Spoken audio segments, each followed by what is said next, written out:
round of applause for the visiting Stillwater Ponies. Stillwater's head coach is Bo LeBour. Ladies and gentlemen, introducing them as a team, put your hands together for your White Bear Lake Bears!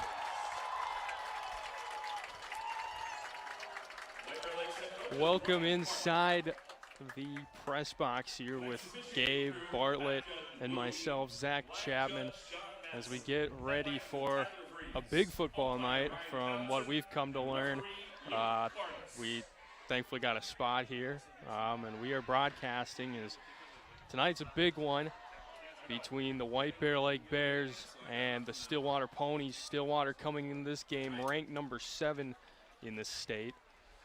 So Gabe, take it away. Yeah, Stillwater, you know, they're always a team that is always knocking on the door. They're always right on the cusp, and normally Stillwater is big and physical and strong. This year they're a little bit different. They're still big, they're still strong, but they have a lot of athleticism on their team, and they have a really solid quarterback. And so this is a team that, you know, White Bear Lake has always had a little bit of trouble against, but, you know, it's going to be a really fun game. White Bear Lake has surprised a lot of people this year with how they've played, and Stillwater, always a tough challenge. It's going to be a fun game tonight. Bears led by senior quarterback number 10, Connor Jarrell, as he looks to continue his success. Bears 3-1 on the season. Their only loss season opener to Blaine off of a game-winning field goal for the Bengals, and that is where the Bears stand. Ponies coming into this game 4-0 with some back-to-back domination games. They've put up 4 in each of their last 2 games. Expect to see some offensive battling between each other, some offensive threats, offensive creativity, as we get ready to send us to kickoff. Stillwater will kick off to the Bears. One thing, Zach, as I was looking at the lineup charts for both teams, although I said Stillwater is not as big as they normally are, their entire offensive line looks like they're between about 280 pounds and about 320. So a lot of big guys. White Bear Lake's offensive line, not quite that big. So it's going to be fun to see how White Bear Lake matches up against the size and the speed of Stillwater in this very balanced team. We're underway as Henderson receives the kick from Stillwater, brings it up close to the 25-yard line, and that's where the Bears will start their first drive of the game. And White Bear Lake, this offense last week against last time we were here against Mounds View was really fun to watch. They utilized their big running back, Lewis Royal. He's a very physical and powerful runner. It's going to be fun to see how he starts off right away and see if he can start off strong like he always does. And White Bear Lake throwing early here. A little bit of a surprise. This is normally a run-first team, but they complete our pass really quickly to Lockwood, I believe that is, for a very quick first down. So the Bears, right off the bat, get a first down, as the chains have been moved. Right off the bat, up to the 35-yard line, the Bears go. Jarrell goes right to Lockwood, his favorite target so far this season. Henderson now on the far left side. He's got Lewis to his right, shotgun drill, takes the snap, looks to Henderson's way. Henderson with the completion, still on his feet before finally being wrestled down there by number 18, Samuel Ness. A little bit different start here for White Bear. This is normally a power running team. They run the ball hard up the middle. The coaches must have seen something this week with the Stillwater secondary that they really like, and they're trying to take quick advantage of these matchups. We're seeing those quick outbreaking routes that Gerald is very accurate on throwing. He found his favorite target, Lockwood, and then he goes to Henderson, who I don't think we got to see much of against Mounds View, but, you know, maybe it'll be fun to see him have a breakout night tonight. Jarrell heads up to the line. He'll go under center now. Lewis Royal behind him. Single back formation. Lewis takes the snap, and he won't get very far. In fact, he'll lose a yard. It'll be 3rd and 6 coming up for the Bears. And that's Stillwater's going to hone in on him tonight. Lewis Royal is such a tough guy to bring down. He's not the tallest, but he is solid. Zach, we've seen him up close. He is a very strong runner, so he is not easy to break down, even right there. Stillwater hit him immediately, and he didn't go down right away. He stays on his feet. Jarrell heads back to the huddle, getting his play call from his head coach, Ryan Bartlett. Gabe is his nephew here. He wants to see his uncle take down this powerhouse team. Jarrell takes the snap, looking to his right, nothing there, scrambles. And will end up throwing the ball away low to the ground. Intended target looked to be Alex Lockwood, nearest one in the area. 4th and 6 coming up for the Bears, and they will more than likely punt it away here. Yeah, really good play by Stillwater. They read that out route. White Bear Lake tried to go a little bit deeper. Stillwater read it perfectly, got a really quick pass rush right there. And Gerald made a great play to create a little bit of space, and he managed to throw the ball away without getting a grounding penalty. That was a really good play by the young quarterback. I guess the senior quarterback here. Yeah, so we'll see. They are looking like they're going to go for it, but we do see that trick punt play that Ryan has developed for the Bears, and it looks like they're going to do it right now. Receivers shift out wide. Nope, Jarrell still in shotgun. There he goes. He takes a step back, and they're going to throw a flag, I would assume, an illegal formation on White Bear Lake. Looks like a false start there on White Bear. Maybe the offensive line got a little jumpy right there. You know, that happens sometimes with that trick play. So now I'm guessing this will be just a straight up punt here for White Bear. No chance they risk it on 4th and 11 here. Yeah, you would assume the Bears punt it away. I wouldn't see any type of fake, but you never know. As Jarrell, he'll head up to the line with Lewis, few yards back, shotgun formation. And there he goes. He takes a step back. They're going to do the same thing. Quid boot. Fielded there by number 4, Thomas Jacobs. He's running along the far sideline and gets a good return. Gets it all the way close to the Bears' 40-yard line. And Stillwater will take over. Very good field position, not a far punt at all. That is one of the downsides to that trick punt that White Bear Lake does. Unfortunately, it is the quarterback who punts it. They don't always have the strongest leg strength and no run-up. It's a very quick kick, and so, you know, that leaves the room for a dangerous returner. Ponies take over, 1st and 10 for them. 41-yard line coming in, number 8, Max Shikinjaniski. The weirdest last name, hands it off. And a short gain for the Ponies, a gain of about 2. They'll move inside to the Bears 39. Yeah, and Stillwater, they're going to start off in this shotgun. They have a really good quarterback who can get the ball up quickly. I was watching him in warm-ups. I don't think a single ball hit the ground in warm-ups. He is such an accurate passer. They have the threat of that run and pass, just like Moundsview did the other week. Shikinjaniski from the shotgun. His running back rolls out to his right. Man in formation on the far left side. Man movement up front, and so a false start coming for the Ponies. That'll back them up 5 yards. Yeah, and that's one of the things with motion in high school. These guys don't have quite as much practice time as they do in the professional level. That timing gets off a little bit. And, you know, we saw them. They didn't go into a huddle. They went straight back into formation. Maybe a miscommunication on the offensive line. Triple set formation for the Ponies. Far side, one to the left of Jarrell. Takes the snap, immediately looks to his left, but incomplete, out of bounds, looking for his intended target, number 85, Brett Hildy. Zach, that was Stillwater on the play. That was not Gerald in the shotgun there. That was Shikinjansky. And right there, White Bear Lake brought a little bit of pressure off the edge, trying to force this quarterback to make a quick decision. And it was perfect coverage right there, and he overthrew his receiver. And even so, I think White Bear Lake would have been able to make a play right there. It was perfect coverage. 3rd and long. Shikinjaniski takes the snap, dumps it out to his left. Still on his feet, number 39, before finally being brought down. That's Edward O'Keefe. Interesting last names for the Ponies, as O'Keefe brings it up roughly around the original line of scrimmage before the false start penalty. Ponies, we'll see if they go for it here. They are in manageable territory. I don't see any sign of punt. Shikinjaniski. This is what you'd call dead man's territory. No option other than to go for here, and Stillwater rolling out. Shikinjaniski finds his receiver. It's going to be close. I believe he was short, though. That's Jacobs Also the punt returner for the Ponies with the reception. It looked like he was a yard shy, and it looks like refs will mark him shy. Bears will take over on downs at their 32-yard line. Great stop right there for White Bear. Stillwater with a very explosive team.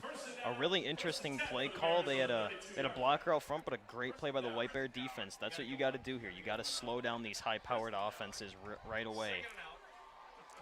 Here comes the Bears offense on their second trip out. First time around, they got a first down on their first play and then went 3 and out. Jarrell under shotgun. He'll hand the ball off directly to Lewis. Lewis with a nice gain on first down. Gain of about 5, and 2nd and 5 coming up here for White Bear Lake. We saw a little trickery right there from the speedster off the edge breaks. We talked about him a lot. He's an explosive playmaker for White Bear. He caught the attention of about half that Stillwater defense, and White Bear Lake managed to power it up the middle. But I think that shows how good Stillwater is. Even when half the defense went for the other guy, they still managed to hold the running back to 7 yards, even when half the defense wasn't prepared for that. White Bear Lake heads up to the line. Lockwood out wide to the right. Nobody really set on the other side, far left. They're going to have a fake sweep motion, handed off to Lewis. Lewis up the gut once again through the B gap, and that should be enough for a White Bear Lake first down. You know, that play actually, Zach, I think that might have actually been intended for breaks right there. He looked like he was expecting the ball. Maybe it was another fake, but it looked like the ball got snapped a little early and enough awareness to hand the ball off to Royal. I hope that I'm right and that it wasn't, I hope I was wrong and that wasn't a mistake and that was the play call, but that's what it just looked like to me from here.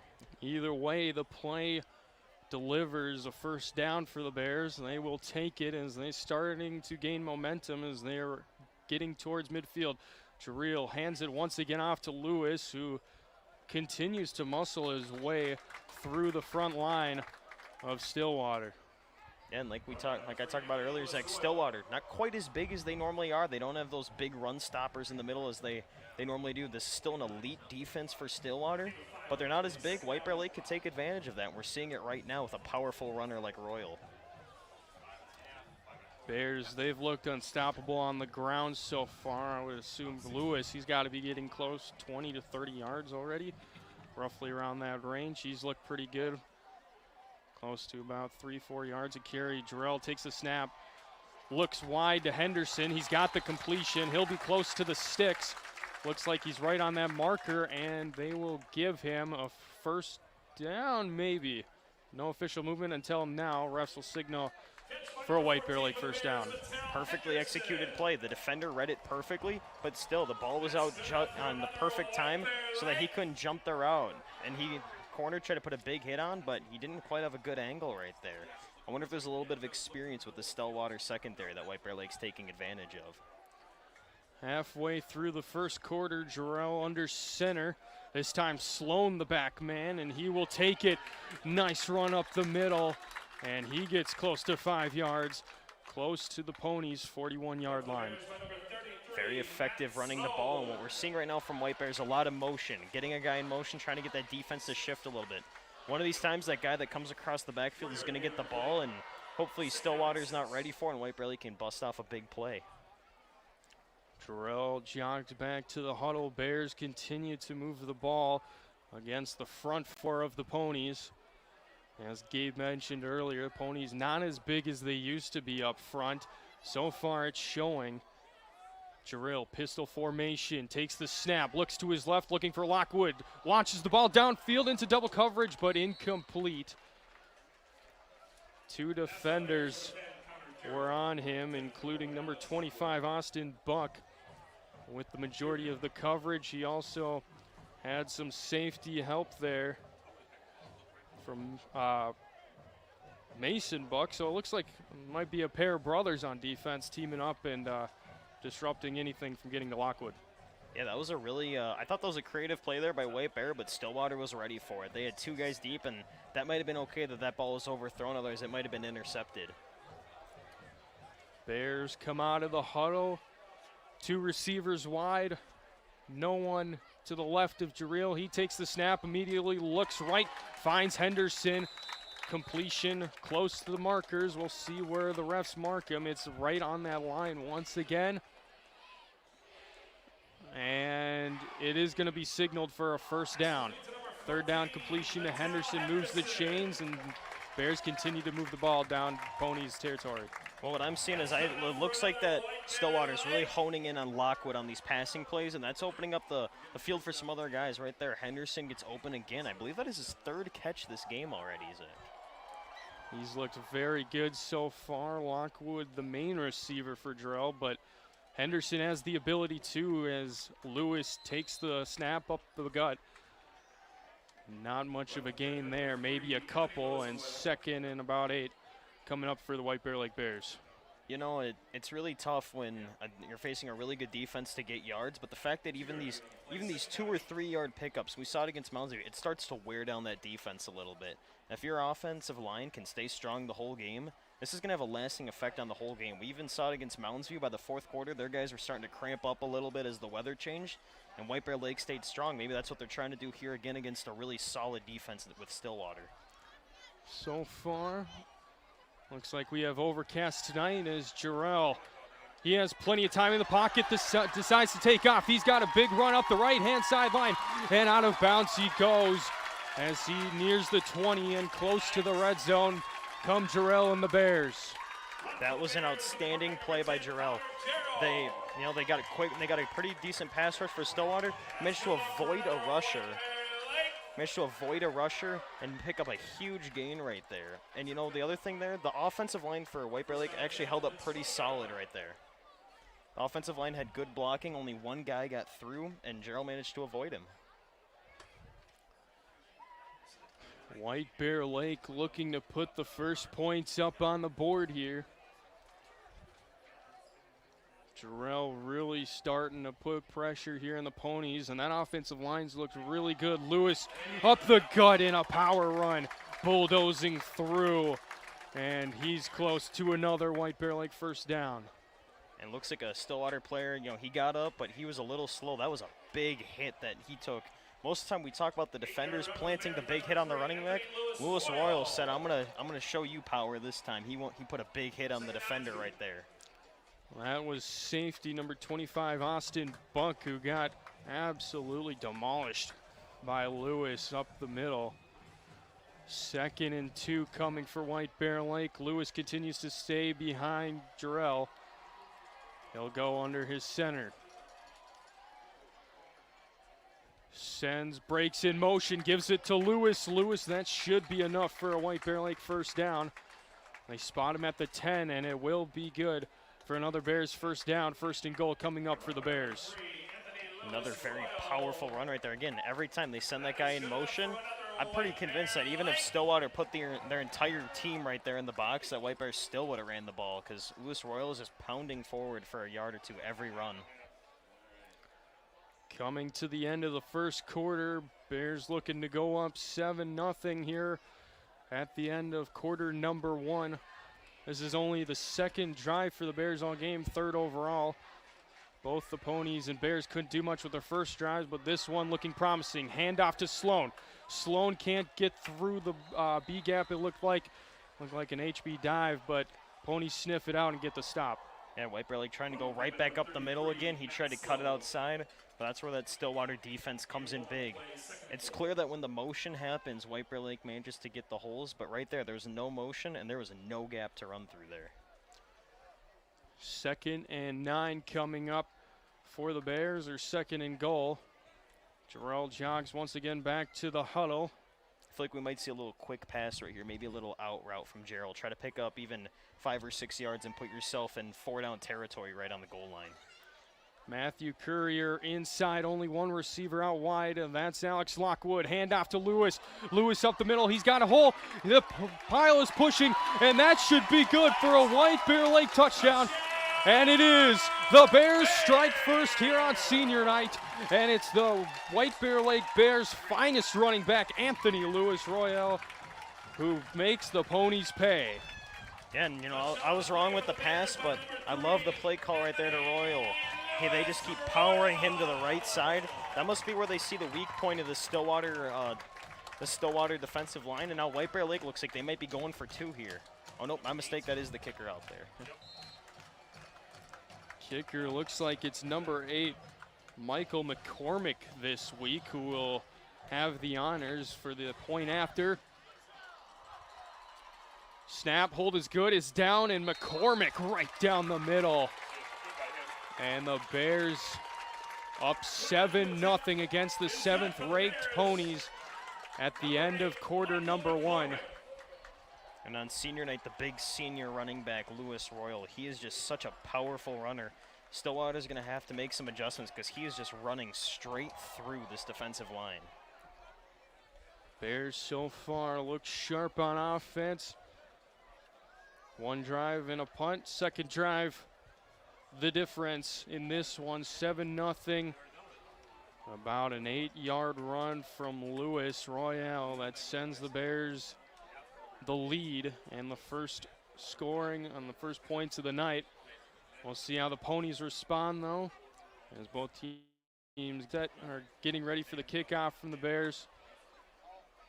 Gabe, what do you expect coming up here for the Ponies? Well, the Ponies, they had a tough first drive, and White Bear Lake, what I thought they did was really interesting was on situations where they thought he was going to throw, they did it 2 straight plays where they brought edge pressure, an extra guy off the edge to blitz, and they brought just 1 extra rusher.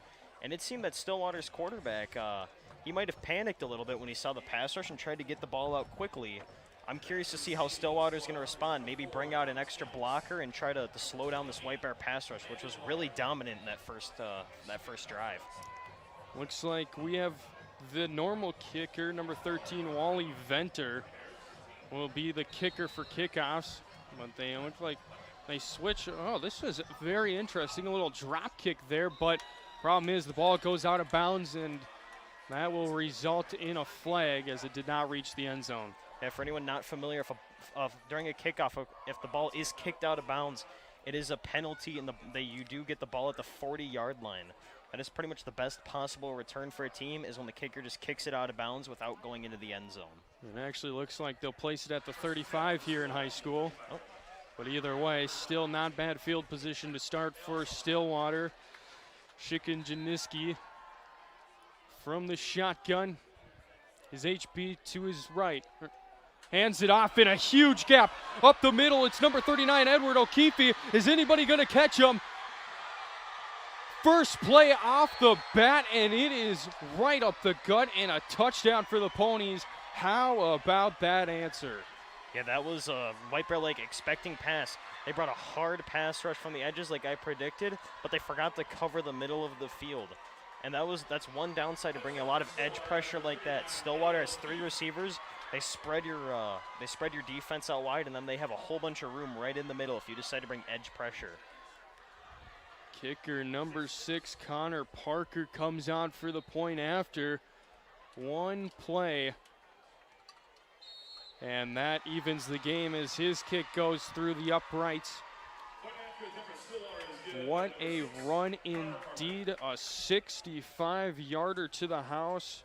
O'Keefe tying this game up, and both running backs now becoming huge factors early. Yeah, very different styles. I mean, Stillwater in the shotgun, and they run it really quick up the middle with a speedy running back, and then White Bear Lake does it the complete opposite. They go 4 or 5 yards at a time with a power style. This is kind of reminding me already of the Mounds View game. Mounds View with a lot of speed and a lot of quarterback play, but not a lot of power. So it's going to be interesting to see how White Bear Lake adjusts. Maybe instead of bringing a pass rush from the outside, extra rushers, they're going to try right up the middle, see if they can get the pass rush up the middle so that they can counter the run if need be, but also get pressure. And so Bears look to answer right off of that. Defensive coordinator Dustin Holman, I would expect, would not be happy watching his defense give up a huge play like that after gaining momentum off of a touchdown. And so we will see what the answer is for the Bears here on the other side. That play only took 10 seconds to develop. And that is what football can do to you. Yeah, One play. Biggest thing about high school is not letting it get to your head. You got to make sure you stay focused and that you just come back on the next play, and an onside kick. Very interesting call here from the Ponies. I don't know if they don't trust their defense, if they're trying to throw the Bears off. But either way, Number 40, Jonte Volks was there. The junior safety up and he read it perfectly. You know what? I actually give Stillwater a lot of credit there. It didn't work, but that was a really creative play. If White Bear Lake would have jumped back, onside kick rules for anyone not familiar, if the receiving team touches the ball first and they don't recover it cleanly, then the kickoff team can recover it, or if the ball goes 10 yards. So if that ball would have rolled any farther and White Bear Lake didn't get a hand on it or didn't get a clean recovery on it, Stillwater could have picked that up and it would have been their football. Well, would you do that there, though, after the Bears drove against your defense last time out? You placed the ball at the Bears' own 49-yard line. Excellent field position. As Jarrell hands it off to Lewis, but do you think that was still a little surprise call, being that the Bears now have amazing field position? Well, I guess there's two thoughts there if you're Stillwater. Either you're confident that your kick routine, that your defense is good enough to make a stop even if they didn't the last time, or you don't have as much confidence and you know that White Bear Lake will drive anyway and you just want to slow down the drive a little bit so that they're not quite on the field as long since they have a shorter distance. Otherwise, I don't really understand why you would do that at this point in the game. So we will find out if the Ponies play worked or not, as pass out to Lockwood. Stays on his feet, gains a few more yards as he was tripped up. Gets to the Ponies' 37-yard line and a first down for the Bears with just 21.9 seconds to go here in quarter number 1. That is good enough for another White Bear Lake. Yeah, right there, White Bear Lake tried a little quick pass, and I think I'm seeing where the weak point is in this secondary for Stillwater. They don't have the best corners. Their safeties, I think, have been pretty good, and up the middle they are, but these corners are a little weaker. If Gerald can stay disciplined and make good throws, this is going to be a really good game for White Bear Lake's offense. Well, that'll do it here for quarter number 1 between the Bears and the Ponies. A great outing here. Both teams have come ready to play. We are evenly matched through 7-all. A run from Lewis Royale, about 8 yards for the Bears to start scoring off, and 10 seconds later, a 65-yard run from O'Keefe tied this up as we get ready for quarter number 2. Bears with great field position to start as they look to strike early against the Ponies. Yeah, and, you know, this is, I think, what Stillwater's been doing the whole year. Unfortunately, we haven't been able to go see Stillwater and know how they play. But, you know, they are ranked 5th in the state for a reason. And you wouldn't be ranked 5th in the state if you didn't have explosive playability like that. And as much as, you know, White Bear Lake, they also have that same explosive ability with Breaks. We haven't seen him get the ball quite yet, but I'm very excited for when Breaks gets the ball. He's such a quick running back, number 19 for White Bear. It's going to be fun to see how White Bear Lake maybe mixes up their offense a little bit this quarter. Bears, and especially Coach Bartlett, love to use Breaks on jet sweeps. He's got that quick ability to get to the outside like somebody we used to watch in our grade, Bubba Peters, now up in Bemidji. Speaking of, they give it right to Breaks to start. And he gets a nice gain with his first carry. It'll be close to 6 yards, 5 or 6 yards. It'll be second and about halfway to go. That was actually a broken play right there. The offensive line for White Bear Lake just got out-muscled on that far side of the field. Breaks managed to, he had great vision. He cut back and he cut right up the field. He managed to pick up 5 when a play that maybe could have gone for negative yards. That was a really great run right there. Great north and south running there from Breaks. Get his team into second and manageable here. Jarrell heads under center. Lewis to the backfield. Lockwood Henderson out to Jarrell's right. Jarrell snaps it, hands it off to Lewis. Lewis has a nice gap up the middle, and the pile still's going. And Lewis right at the 20 for a White Bear Lake first down. Senior running back, Lewis Royal. He wants to make sure that he shows everyone what he can do here on senior night. He is such a powerful back. We're going to keep saying that the whole, well, I'll keep saying that the whole night because, you know what, I don't get tired of calling him a power back. He's got a nice big frame about him. He reads the gaps very well. He shoots through them, and then he is physical through contact. And he is having an outstanding start to this game, as now Matt Sloan coming in. Bartlett likes to use That 2 running back set. Sloan, a defensive player too, as Sloan tries to bounce to the outside here on his carry, but nowhere really to go, and he'll be stopped at the line of scrimmage.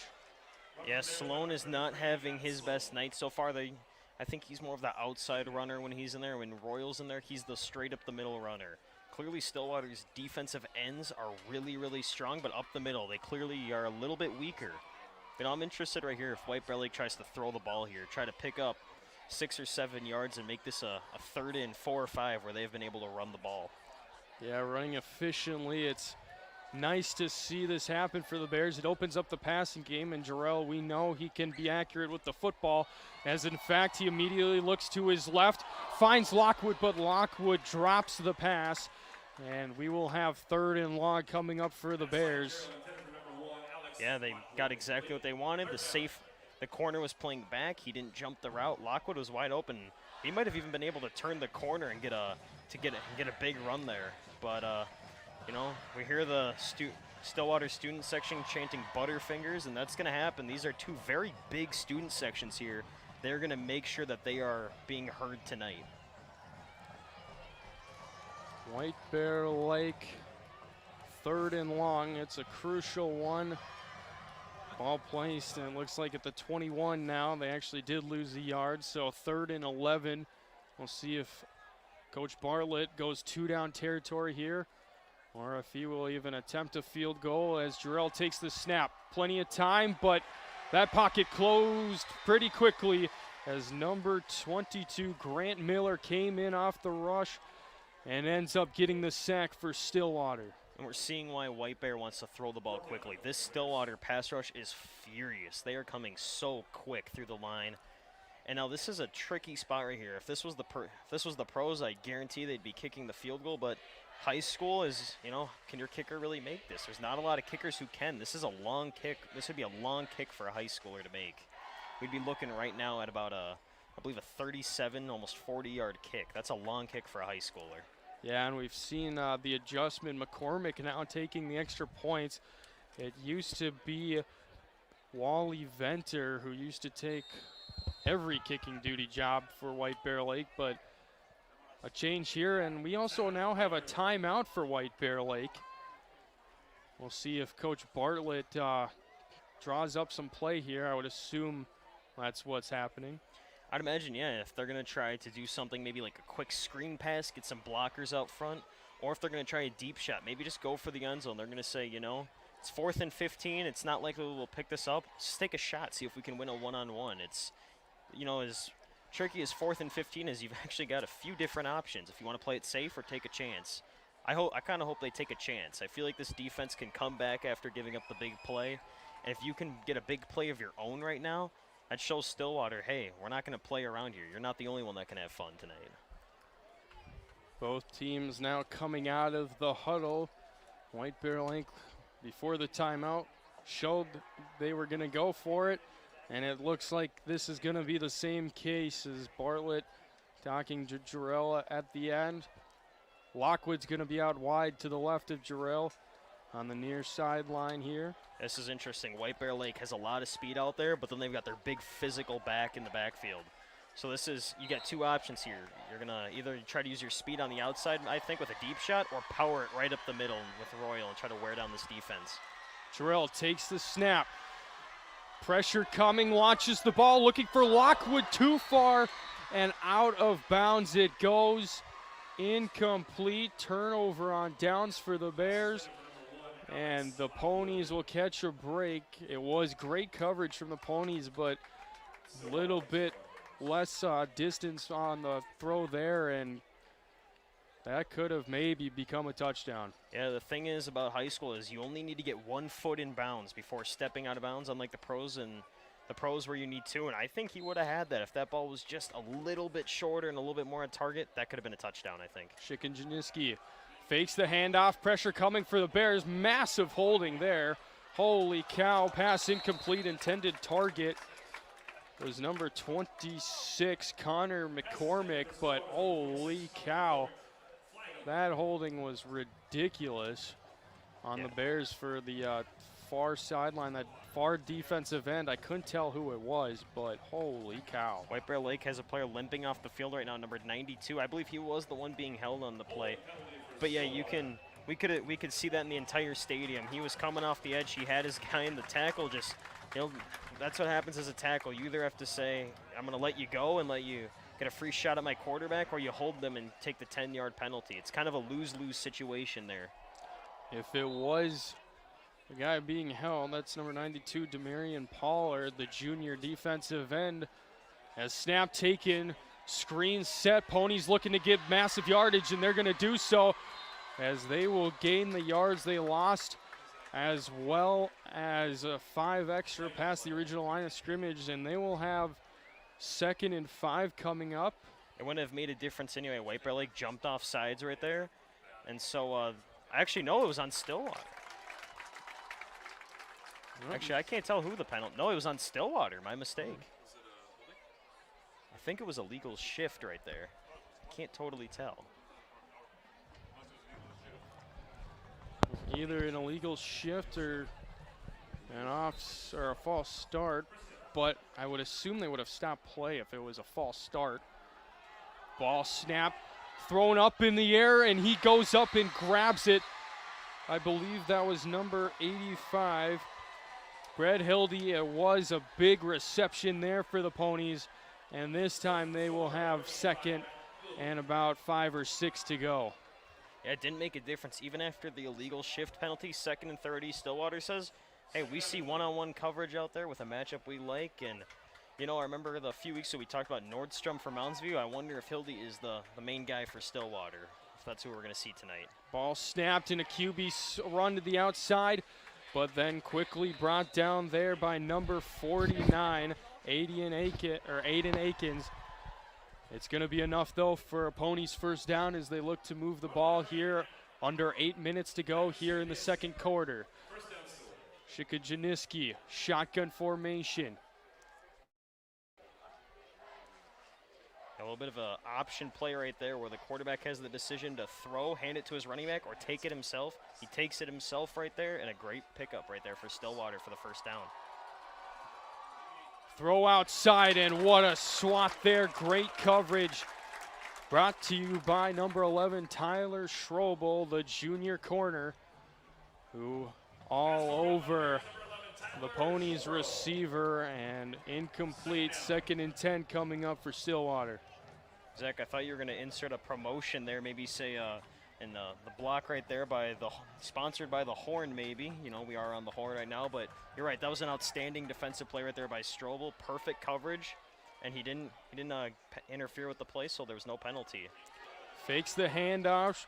Shikajaniski takes the run himself. He'll gain about 4 yards. 3rd and 6 coming for the Ponies, but they're starting to use that QB run option. And Bears kind of reading it well, not really giving up a whole lot of yardage. Yeah, that is something about high school. A lot of teams will just say, hey, we're going to have our most athletic player at quarterback. I know Wyzetta a few years ago when they won the state championship, they had a star running back. They just made him the quarterback. They taught him how to throw. And so when you have a guy who can do that, like Stillwater has, he can either just take off and run, and he's got a great arm. He is a natural quarterback, and he has a great arm.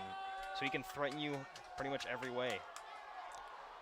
Shikajaniski with the toss. He's got his receiver down the sideline. He goes still on his feet. And finally brought down was Jacobs.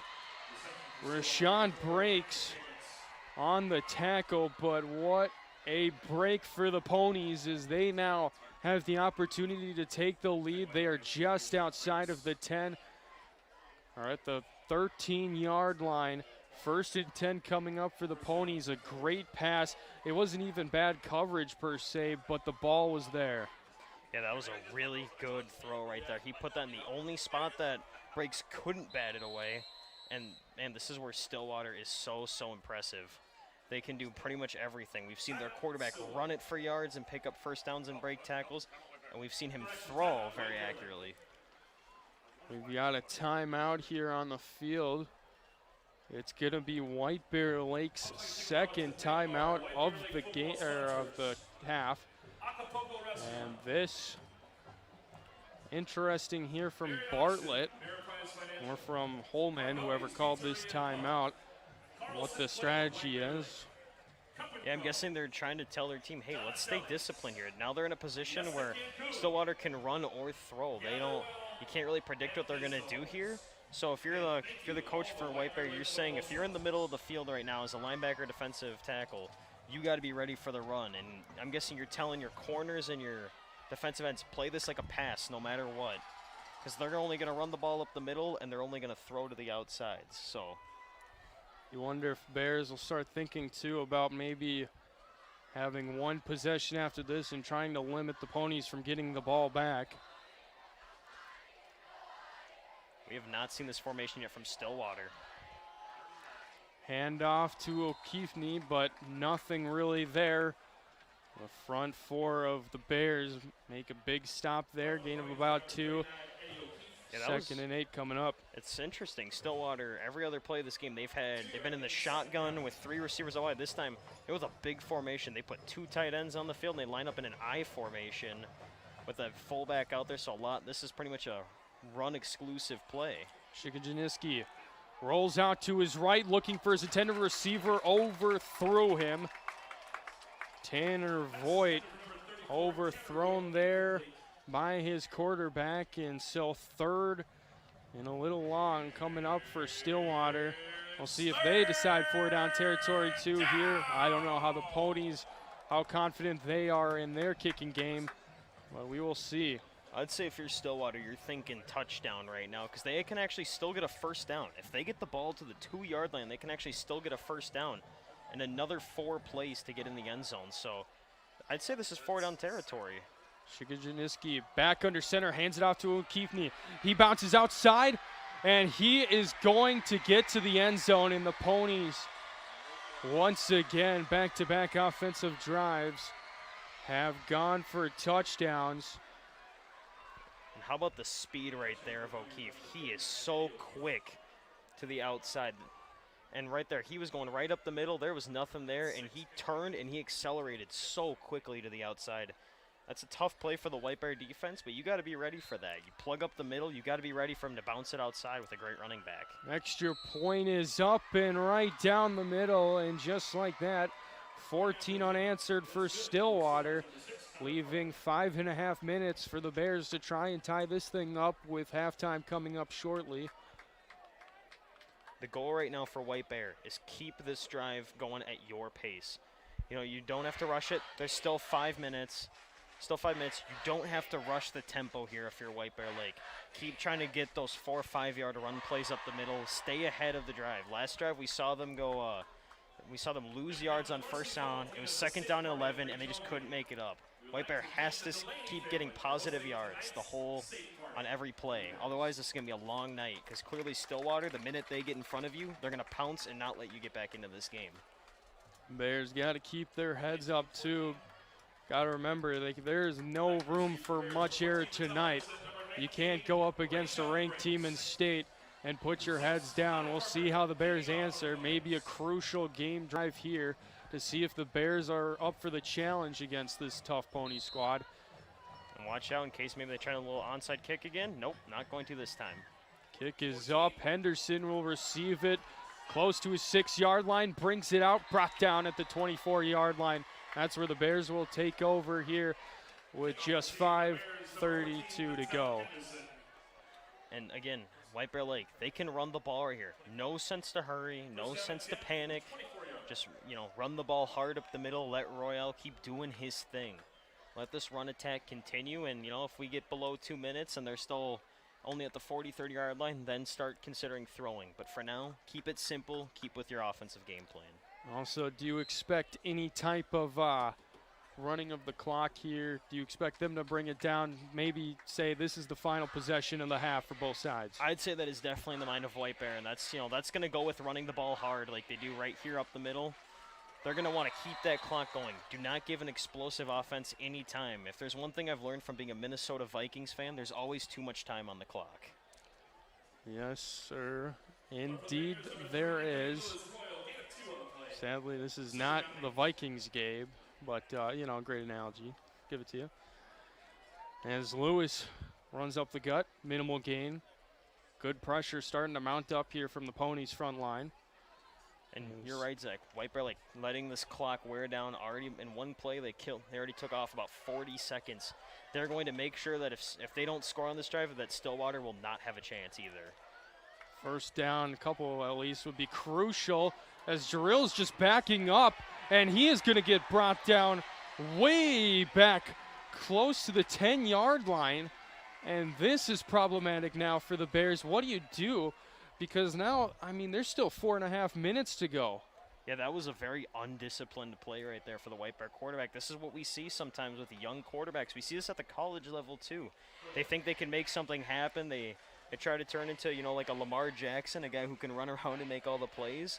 But, you know, unfortunately, Stillwater with that very athletic defense, Gerald can't get set, and he can't even manage to throw the ball away. Very unfortunate right there for the young quarterback. Yeah. I keep calling him young, Zach, but he is a senior. I need to remember that. Younger than us. That's all I know. But talented indeed, more talented than I was. As he takes the snap, immediately looks to his left, pass intended for Lockwood. This one very far and wide of him, and now you have 4th and very long and a punt coming for the Bears. And this is exactly what Stillwater wants to do. They're showing why they're the number 5 ranked team in the state, right? Or number 7 ranked team in the state, sorry. They're getting quick pressure, not allowing White Bear Lake to execute their game plan. And, you know, they got White Bear pinned back in one play, and then they pounced, just like their game plan is. Bears backed up deep. 2 return man for the Ponies. Landon Wire and Thomas Jacobs back close to the Bears 40 to receive this kick. As it looks like it's going to be Jarrell once again. He'll boot it. Oh, and a mistake. Oh my goodness, what a shank. Yeah, he completely whiffed that punt right there. It looked like a low punt. I think he panicked right there, Zach. I think he's thinking about the last few plays, and he tried to kick it before he actually had a good grip on the ball.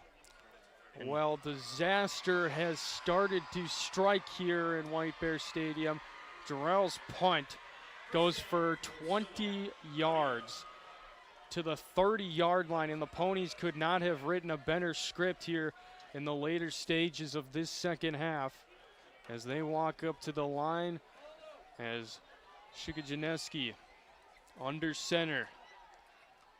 He'll hand it off to his back, O'Keefney, but he won't get very far, maybe a yard, as the Bears look to hold down the fort here. 3.5 to go.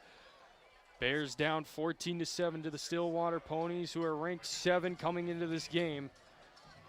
Here on senior night, Bears looking to get a massive victory. in Stillwater, they're running a few different formations. Most teams we only see run 1 or 2 very similar offensive sets. Stillwater, this is their 3rd different one they've run so far. Pass complete to the far side to Jacobs, and that'll be good for a first down for the Ponies. And it should be 1st and goal coming up. As great pass there from Shikajaniski. Finds his target Jacobs, who's starting to become his favorite along the Bears, as that far sideline is starting to become a struggle here. I believe that was breaks on the coverage. Schrobel now will be taking over duties on that far side. I wonder, we're seeing a lot of man-to-man coverage, which means the corner just matches straight up with the receiver. I wonder if we might start trying to see some zone coverage here from White Bear, where guys cover their just specific areas to try to counter this very quick strike ability of Stillwater. I don't really know what the coaching thought process is there, but it's been tough to stop Stillwater tonight. Yeah, the balanced attack is effective right now against the Bears. Is another nice run there from O'Keefe. This is very interesting from Stillwater. They started off the game, they just were throwing the ball from the shotgun there, that quick strike. Now we're seeing him go under center in that I formation. That adds a lot of big bodies. So, one of the things that is for this is when White Bear Lake tries to bring that edge pressure now, that tight end can stay right there and he can block that extra rusher, which gives your quarterback more time. When you're in the shotgun, you don't have those extra pass blockers. So Stillwater taking advantage of the White Bear Lake trying to blitz right now to get that quick pressure. It's just not there. Pressure's definitely needed. Shikanjansky has definitely had time when he needs to throw, and O'Keefe as well has had room to run as he will get the ball once again. And he is just a couple yards shy of the goal line. Third and goal coming up for the Ponies, but I would expect 4 down territory as we are under 2 minutes to go. Second quarter action here from White Bear Lake.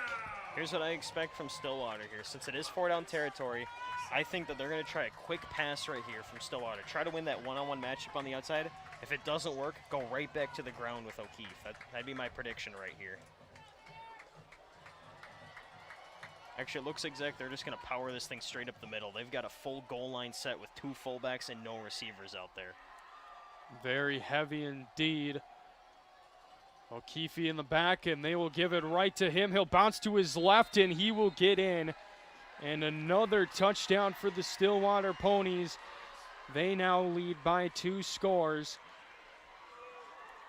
20 unanswered points coming for the Ponies. O'Keefe's running, and the throwing ability of Shikanjansky has provided some just breakdown of this defense, as they have not been able to stop him here these past few drives.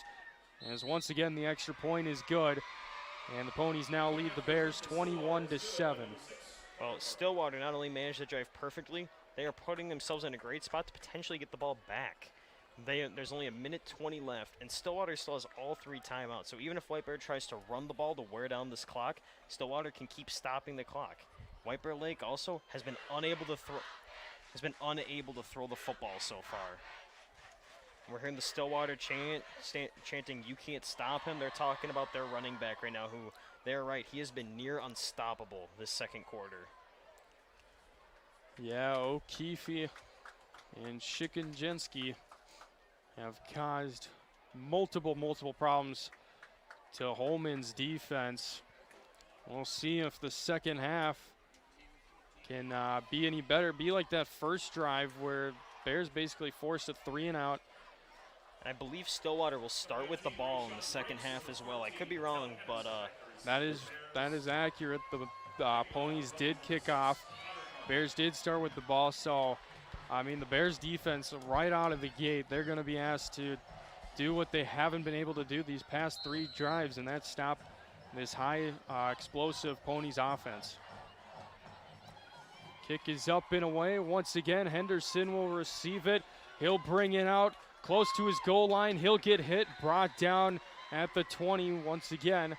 And that's where the Bears will, that's where they'll work with. 1:14 to go. We'll see if Coach Bartlett has any tricks up his sleeve to try to get this within 1 score going into the break, or if he will try and just use, get rid of the timeouts. Yeah, this is going to be, I don't really know what the game plan is here if you're White Bear Lake. The pass rush for Stillwater has been so fast to your quarterback. Are they really going to have time to sit back and throw? If you just try running it, Stillwater can commit to stopping the run, and then you have the risk of them getting the ball back really quickly. I'm not really sure what the decision making here is if you're White Bear. This is a tough spot to be in. Pistol formation, Lewis holy cow, that snap is very high and down at the 1. And things are just not going the Bears' way here, and this is starting to become a huge problem as the Ponies use their first timeout with 1:02.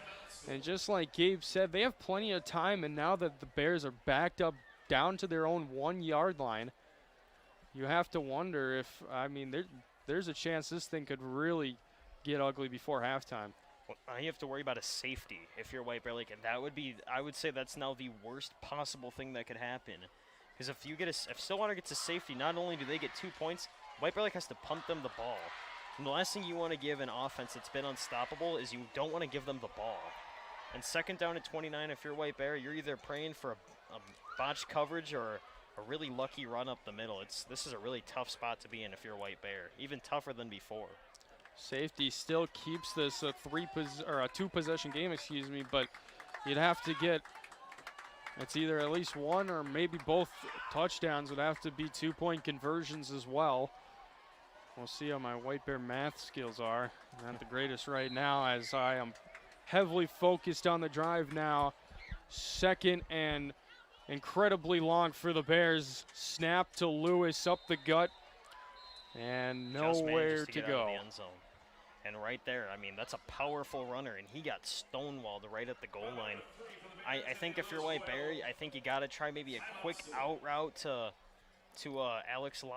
Lockwood. Just maybe try to get out of your own end zone, because even if they tried to punt it from here, that's a risky spot to be punting from.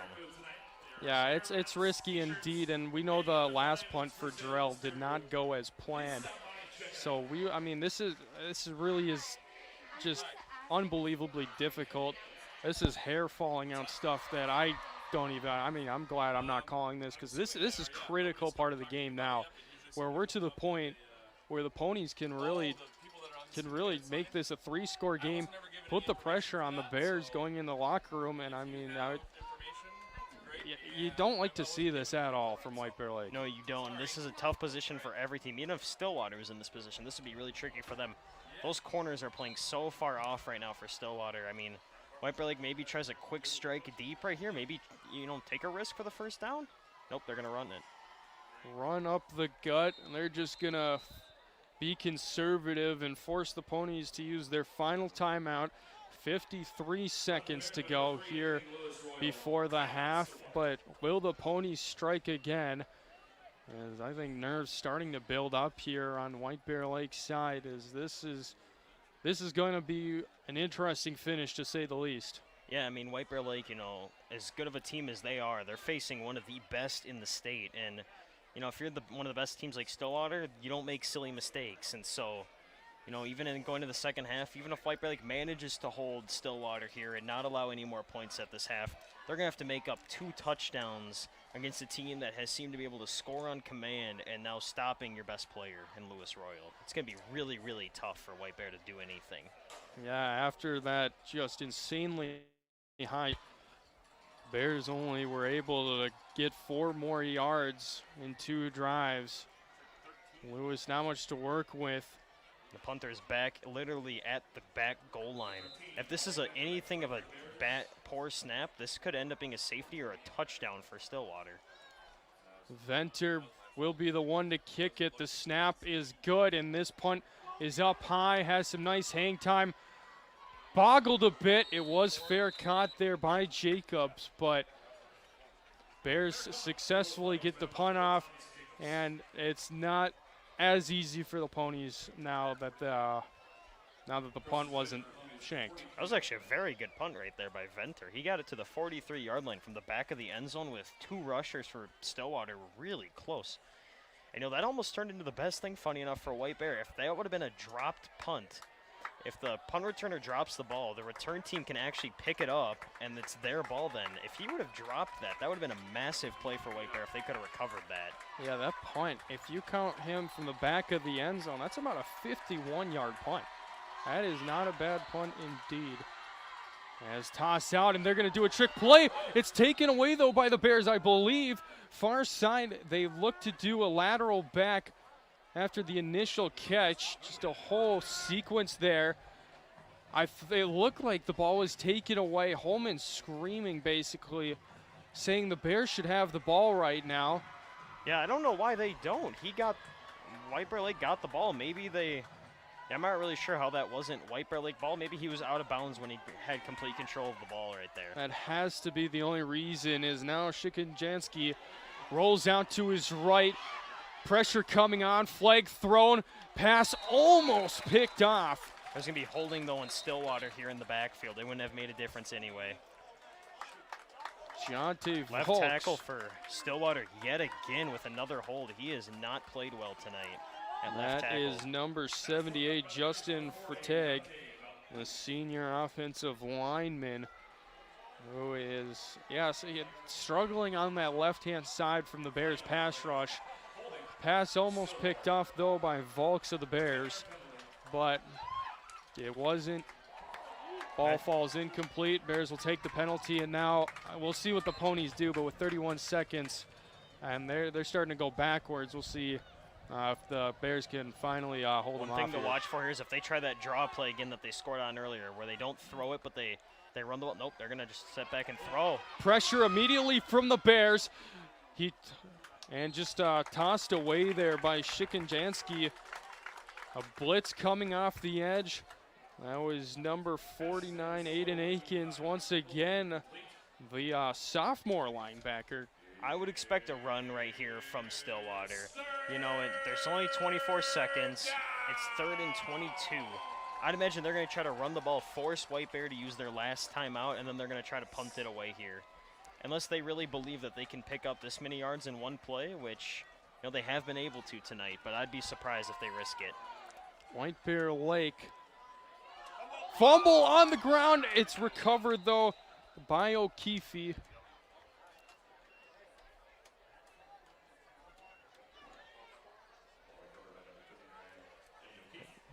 And White Bear Lake, I think, is going to let the clock run right here. That's going to end the half. And Zach, I think we paused the timer for our stream, but White Bear Lake did decide to let the clock run instead of taking their timeout. So that's going to end the half, and not the best half, but I think that could have gone a lot worse. Yeah, so at the break, the Ponies lead the Bears 21-7. A touchdown from Lewis to kick things off here, but Ponies 21 unanswered. A 65-yard run by O'Keefe. And from just great production from the Ponies offense in general has led to them having this lead. The defense, that front four, has stepped up. And Gabe, any last thoughts too? I guess as we go to the break, what do you expect White Bear to do? What do you hope they do? You know what they need to do really, I'd say, is defensively. They got to figure out how to counter this Stillwater mixed attack. They got to figure. I'm not sure how to do it personally, but they got to figure out a way to apply pressure on the quarterback while being ready for the run, just in case. And then offensively, I actually think they moved the ball all right. They just got to avoid those big losses. Gerald had, a very sloppy play at the end there where he lost about 12 yards. Got to avoid plays like that. And if they can do that, I actually think this offense can move the ball. Yeah, Bears, I mean, they're only down 2 scores. You still have 2 quarters of football to go. There's nothing to really hang your heads about. I mean, you're still in this game with the 7th team in the state. That has to mean something. I hope it hits the hearts and the heads of the players because, man, so far – it's been entertaining to say the least, except for the few mistakes the Bears have had. I mean, the Bears, they've shown they can compete with the Ponies, but we'll see. I mean, you have to wonder, too, mentally, how much will they think that they can compete with the Ponies going forward? I got to say that's my biggest thing, too, is this defense, can they stay disciplined, or are they going to play a little bit sloppy and a little bit frustrated? But I'm excited to see what they try out in the beginning of the next half. So we will step aside here until for about 13-ish minutes, 10-ish, 13-ish minutes. We'll step aside. We will come back for some second half, or more first half analysis, second half predictions, as we will get ready for the second half. Stick with us here at the Horn. Once again, the score 21-7. Ponies lead the Bears. Stay tuned for second half action.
welcome back to the Horn as we broadcast live from White Bear Lake Stadium.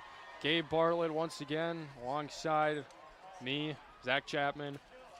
We are getting set for the second half and what we pray is going to be a good one. It didn't look so good at the end for the Bears. They have given up 21 answered to the Ponies. But the Bears, when they did play good in that, especially that first quarter, they did show promise. Gabe, take it away. What is the key to the second half for White Bear Lake to possibly come away and steal the game of the year for the Bears? Well, you know, there's a few things. The first thing I want to do real quick, though, is we have a former White Bear Lake right tackle, Caleb Mitchell, who started our senior year. He is watching us live on the Horn, and you know he'd be proud of what I'm going to say, but I think it's the offensive line play for the White Bear offense. If they can keep creating those lanes for Lewis Royal to run through and keep getting good push on the edge for breaks, White Bear Lake's offense could explode right now. You know, Caleb, it would be fun if you could come back and suit up. He's all the way up in U of M Crookston, though, so you know he could be back in time for the next game. But you know, I think it really comes down to the offensive line, and then for the defense, it's the secondary staying disciplined, trying to read what this quarterback is doing. You know, he's such an elite quarterback for Stillwater, and when you have a really great quarterback like Stillwater does and an amazing running back like O'Keefe, it makes it really, really tough to slow down a great offense. Well, congratulations, Caleb. You're famous now on the Horn, but miss you. Hope you're having fun up in Crookston as we are getting warm-ups done. Hopefully everybody's enjoying the broadcast so far, except for the score. I hope that's the only thing that is bothering anybody at this point. But we will see. As Jarrell, he's got it in him to play good, but we'll see. He did struggle in that later stages of second half. That shank punt really didn't help the Bears at all. Set up good field position at the 30 for the Ponies. The Ponies took advantage. 21-7. We will see. Ponies will get the ball to start the second half as well. I don't know if they wanted the ball first or if the Ponies deferred. Nonetheless, Ponies kicked off to start the first half. So the Bears defense, they're going to get tested right out of the half. And we will see if they are up to the challenge, if they are up to play against a state contender. Maybe themselves tonight here in the second half can prove to themselves that maybe they belong in that conversation too. Yeah, it'd be very impressive if White Bear Lake managed to make a big comeback right here. This is going to be a very tough second half for White Bear Lake. They're going against Stillwater, of course. They're here. And Stillwater, the great teams know how to close a game out. You know, we see the teams who can always manage to win state. They always manage to close out the game strong. That's what you got to do. That's how the great teams do it. You know, you see it at every single level. In college, great teams like Alabama, when they win the championship, they finish the game really strong. In the pros, we saw it during the Super Bowl, funny enough, with Tampa. They managed to stay strong the entire game. And Stillwater, if they truly are a state contender like we have seen them, and we believe that they are, Zach, then they have to close out this game really strong because there are a lot of great teams in the state for football here this year. There are indeed. We've taken a look at a couple familiar faces that are good. Obviously, still a lot of Ponies, but right up along with them at number 8 is the Woodbury Royals. White Bear doesn't face the Royals this year. Little different conference format and all that jazz thanks to COVID. The football format looks a little different. So no Woodbury, but, I mean, I'm not complaining because, I mean, they're also a very talented team this year. And instead, we've got this matchup ahead of us. As the Ponies run onto the field, Venter looks to get us underway at any moment now. And Zach, what I was going to say for the defense here for White Bear Lake in the second half, the secondary, they need to read this quarterback really well. You know, I talked briefly about how they got to see if it's going to be a run or a pass, but I think they really should commit to stopping the run. I think Stillwater's going to try to kill this clock, run it out, and not let White Bear Lake really get the ball back. Well, the drop kick from Venter lands just short of the 20 and picked up there for a small gain of about 5 yards. Ponies will start at the 21, and that is where we start second half action. Shikanjansky and O'Keefe have been problems. We have said that too many times. The Bears look to make a critical stop. A 3-and-out would be amazing here. We'll see how the Bears defense responds to being scored on 3 consecutive drives. Well, the White Bear defense is still trying to get set right here. They need to get, there we go, and right away, Stillwater starting off in this shotgun look, with which they've had a good time running and throwing out of, but a great stop early for White Bear Lake right there. Wrapping up the running back O'Keefe in the backfield really quickly. Good called blitz there, as Sloan was one of the guys coming off the edge. Comes in, and O'Keefe will be met before the line of scrimmage, actually loses a yard. And so 2nd and long coming here for Shen Enjensky, the quarterback for the Ponies. He's in shotgun formation. O'Keefe to his left. I wonder if we might see a little draw play right here from Stillwater, run the ball here, unless they're trying to prepare for this pass rush, but I think they might run it. Nope, my bad. Snap taken, and that pass was nearly picked. Number 21, Mason Vale, almost took Max Shikenjensky's throw. And I mean, if that receiver didn't make the tackle off that pick, I mean, he saw green grass the rest of the way. Oh, that should have easily been intercepted either way. That ball was thrown right to the corner for White Bear Lake. That was, you know, that hit him right in the hands. It looked like he was almost the intended target. Pressure from the Bears. Ball is completed, though, to O'Keefe out of the backfield. He'll gain a nice chunky yardage here on 3rd down, excuse me. Not enough, though. 4th and short coming for the Ponies, and it looks like the punting unit is going to come on. Well, White Bear Lake, they made the stop on Stillwater's first drive in the first half, and they make it again here in the second half. But, you know, the first time Stillwater went for it, there is no point for Stillwater to try to go for this here. 4th down and 3 on your own 28. You do not want to give White Bear Lake that opportunity. Matt Sloan and Alex Lockwood deep to return the kick here. White Bear Lake looking, they're going to try to block this.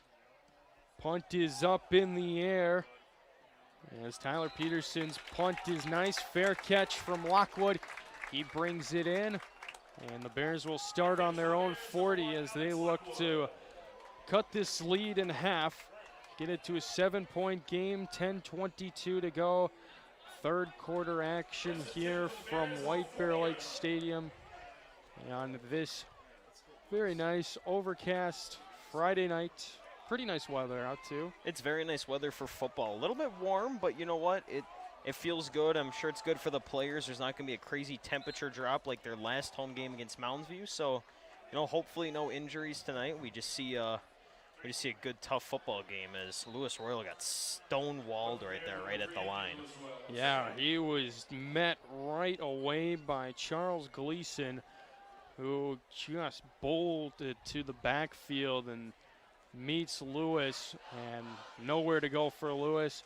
Brought down about a loss of a yard for him, and the Bears, that's not the way you want to start here, but it is 2nd down.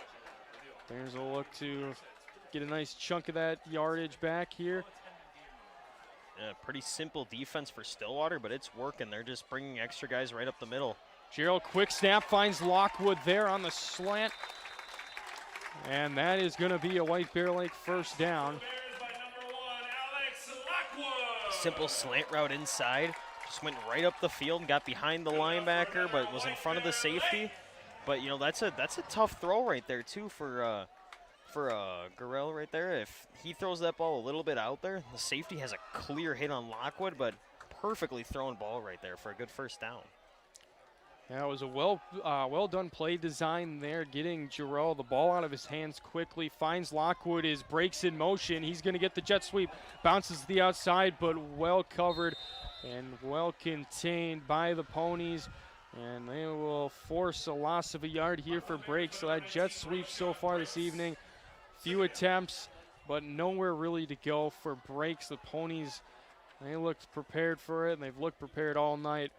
As breaks, I mean, he's broken some of those and gone quite a ways. Yeah, this is going to be a tricky situation for White Bear. The whole first half they're trying that motion, maybe trying to bait it for now, but Stillwater stays very disciplined on defense. I have a feeling White Bear Lake may try to throw this ball here. They've had more success, I feel like, throwing so far the last 2 quarters. But, man, this Stillwater defense is really starting to play solid. The defense is stingy as pass over to Henderson. He loses the ball, though. Ball picked up, but they are going to call it incomplete. Man, that's got to be a catch right there. That ball was that was a perfectly thrown ball. Hit his receiver right in the hands, and that would have been enough for about 7 yards. It would have made this a very manageable 3rd down, but instead, 3rd down and long, White Bear Lake has had no success whatsoever in this situation. Yeah, as of right now, this stick chain thing is showing 3rd down, or 2nd down. There he goes. I was a little confused there. Yeah, this is definitely going to be a pass right here for White Bear Lake. And, oh, never mind. A little double jet sweep, and there we go. Breaks us off to the races. Great trip, though. Maybe a touchdown saving play there by Austin Buck. The safety came in and just got enough of breaks. A little trickery.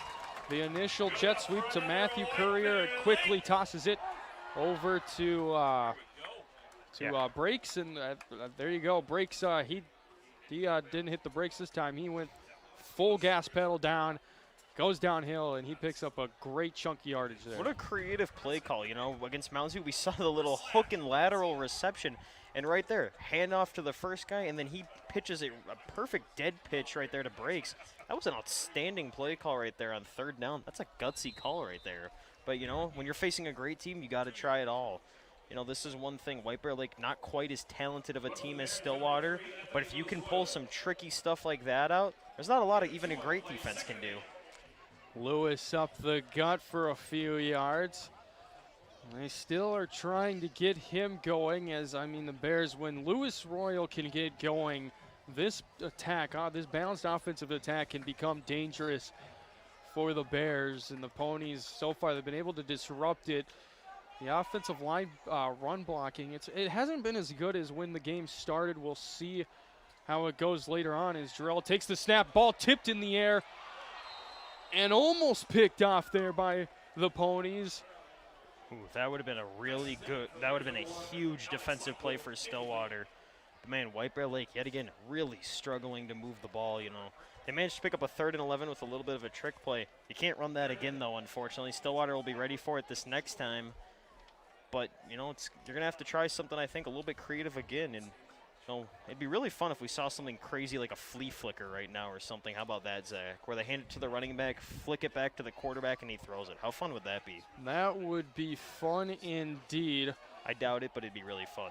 It would be.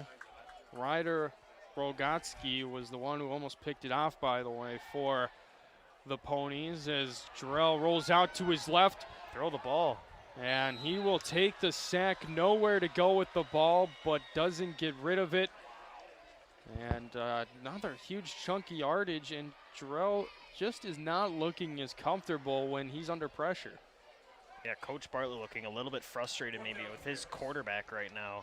But I think you got to be. I mean, it's 3rd down, and you're going to roll out and just step out of bounds. You have to at least try to attempt to throw that ball. You know, throw it up for a contested catch. You know, even if it gets intercepted, it's not gonna be much worse then. Well, even so, Jarrell was out of the pocket. But then again, it was 3rd down. He does have punting formation, a fair catch signal, but takes a Bears roll, but too much of a Bears roll, and it winds up in the end zone for a touchback. And so the Ponies will get it at their own 20 to start their first drive of the 3rd quarter. Okay, that was a really creative play right there by the punt returner for Stillwater. He signaled for a fair catch, and normally when a guy signals for a fair catch, he's going to run to the ball and try to catch it. The 2 gunners, the 2 outside guys for White Bear went right to him. The ball went about 10 yards the other direction and past him. And so that could have been a really good play for White Bear if they would have recovered it. But a nice heads-up play by the punt returner to draw the White Bear Lake defenders away from the ball. Bears line up in their 4-3, send a 2-man blitz. Pass to the outside, though, to Ukifi. He cuts through the middle. He's still on his feet and finally brought down there by number 92, Demarion Pollard. And a huge chunky yardage for O'Keefe and a first down for the Ponies. Poor play by the White Bear defense. They had 6 defenders in the backfield right there. 2 of them went running right to the quarterback. There were 4 of them ready for a throw like that, and he managed to get by all 4 of them to pick up the first down. Quarterback rolls out, slides close to a first down. Shikanjansky nowhere to go, takes the yardage he's given, and he has got a second and short coming out. 2 quick plays in this Ponies offense. They're looking like they're moving quickly too. Stillwater not letting White Bear Lake get set, not letting them communicate, trying to, match up really well. And White Bear Lake is having a really tough time on defense against this Stillwater attack. There are coaches in the rooms next to us, and I think I heard one of them actually kick the table for White Bear on that last play. I mean, it's frustrating right now that this Bears defense is not up to the challenge. It's about a 5-6 yard gain there for O'Keefe, who has, really been the deciding factor here on this for this offense. He's been all over the place in terms of the passing game and the run game. I mean, if we were playing fantasy high school football, man, would he be? I'd want him on my roster. I think we all would right now, and there he is again. And again, not a huge pickup, but man, White Bear Lake is having a tough time bringing him down. He's such a quick runner. He's pretty much the opposite of Lewis Arroyo. Lewis Arroyo is that big physical power back for White Bear who's tough to bring down. Yeah. Stillwater has the very opposite of him, really quick and hard to bring down, and that's really tough to stop. And White Bear Lake's defense, they either have to go all out for him, and then they leave room for the pass, and now they jump off sides. So we have our first flag of the game. Zach, I do not believe that was the first flag of the game. I think that was the first one we managed to get our flag icon up for. That's right. I am totally behind. We do have a flag icon now. It's super fun. I love the flag icon, and they're going quick again, so holy moly. Here we go. Snap from the quarterback. I still can't get his name down somewhat, but he gets it out wide. I believe that's number 28, Landon Wire, who is listed as a running back, and he'll make the quick grab for the Ponies. Yeah, this Stillwater attack right now, they look unstoppable against White Bear. White Bear's trying to commit to stop the pass, and then Stillwater plus out a run play. But then when White Bear goes all out for that run up the middle, they either get drawn off sides or that quick out. And then even when they have a defender with a clear shot, they're unable to make the tackle right now. These Stillwater receivers are just too slippery. Shikanjansky throws it, and that ball is low to the ground, looking for Jacobs on his right, but couldn't do so, and 3rd and 6 coming up for the Ponies. This could be a huge turnover if Minnesota, if White Bear Lake could manage to force a turnover here. Would that be big? Speaking of Minnesota, look down there. You see a terrible Green Bay Packer mask. All the Packers fans out there. We're not a big fan of the Packers here. We don't want to say anything mean, but the Vikings are better. We are the Horn. We can't really get too much involved. But either way, that's what we have to say about it. O'Keefe runs to the right, and he doesn't pick up a whole lot, which is good news for the White Bear Lake Bears because this forces 4th down and about 5 yards to go. This will be an interesting call for the Ponies, what they want to do. I'm feeling what we're going to see from the Ponies right here is they're going to try to draw White Bear Lake off sides. If they don't get it, they're just going to take a timeout, reset, and I think they'd actually go for it because, this offense has looked so efficient so far, and I think that they would actually be able to maybe sneak a first down. Shikanjansky under center in the I formation. Well, it looked like they were just trying to draw him off sides as a timeout called here by Stillwater. And is that their first? It was indeed. It was indeed. So first timeout gone for the Ponies. Just 3.5 minutes to go in the 3rd quarter. Still 21-7. But O'Keefe continues to run and just continue to be a threat to this Bears defense and the Bears offense. They had some momentum too, but I mean it got stopped. And what can you say right now? Yeah, I don't think there is much you can say just because this is really the first piece of this drive that White Bear Lake has been able to make some plays. And to think, at the beginning of this drive, White Bear Lake almost forced a turnover, went right off the hands of their corner, and that, that was a good 5-6 minutes ago, and now Stillwater's offense has looked near unstoppable since. They're going to go for it right here, and I don't blame them. Yeah, they're deep inside, a little close for punting, but they might not be, I wouldn't say it's, I don't know if their kicker's that strong enough. Fakes the handoff pressure, they can't contain. Shikajaneski rolls out to his left, and man, did he have room to run. And he is out of bounds with a first down. I mean, that's got to be almost 15-yard run there. This is not good for White Bear Lake. They managed to blow up the run play right away. They've got great coverage, but man, there is nobody that is able to stop.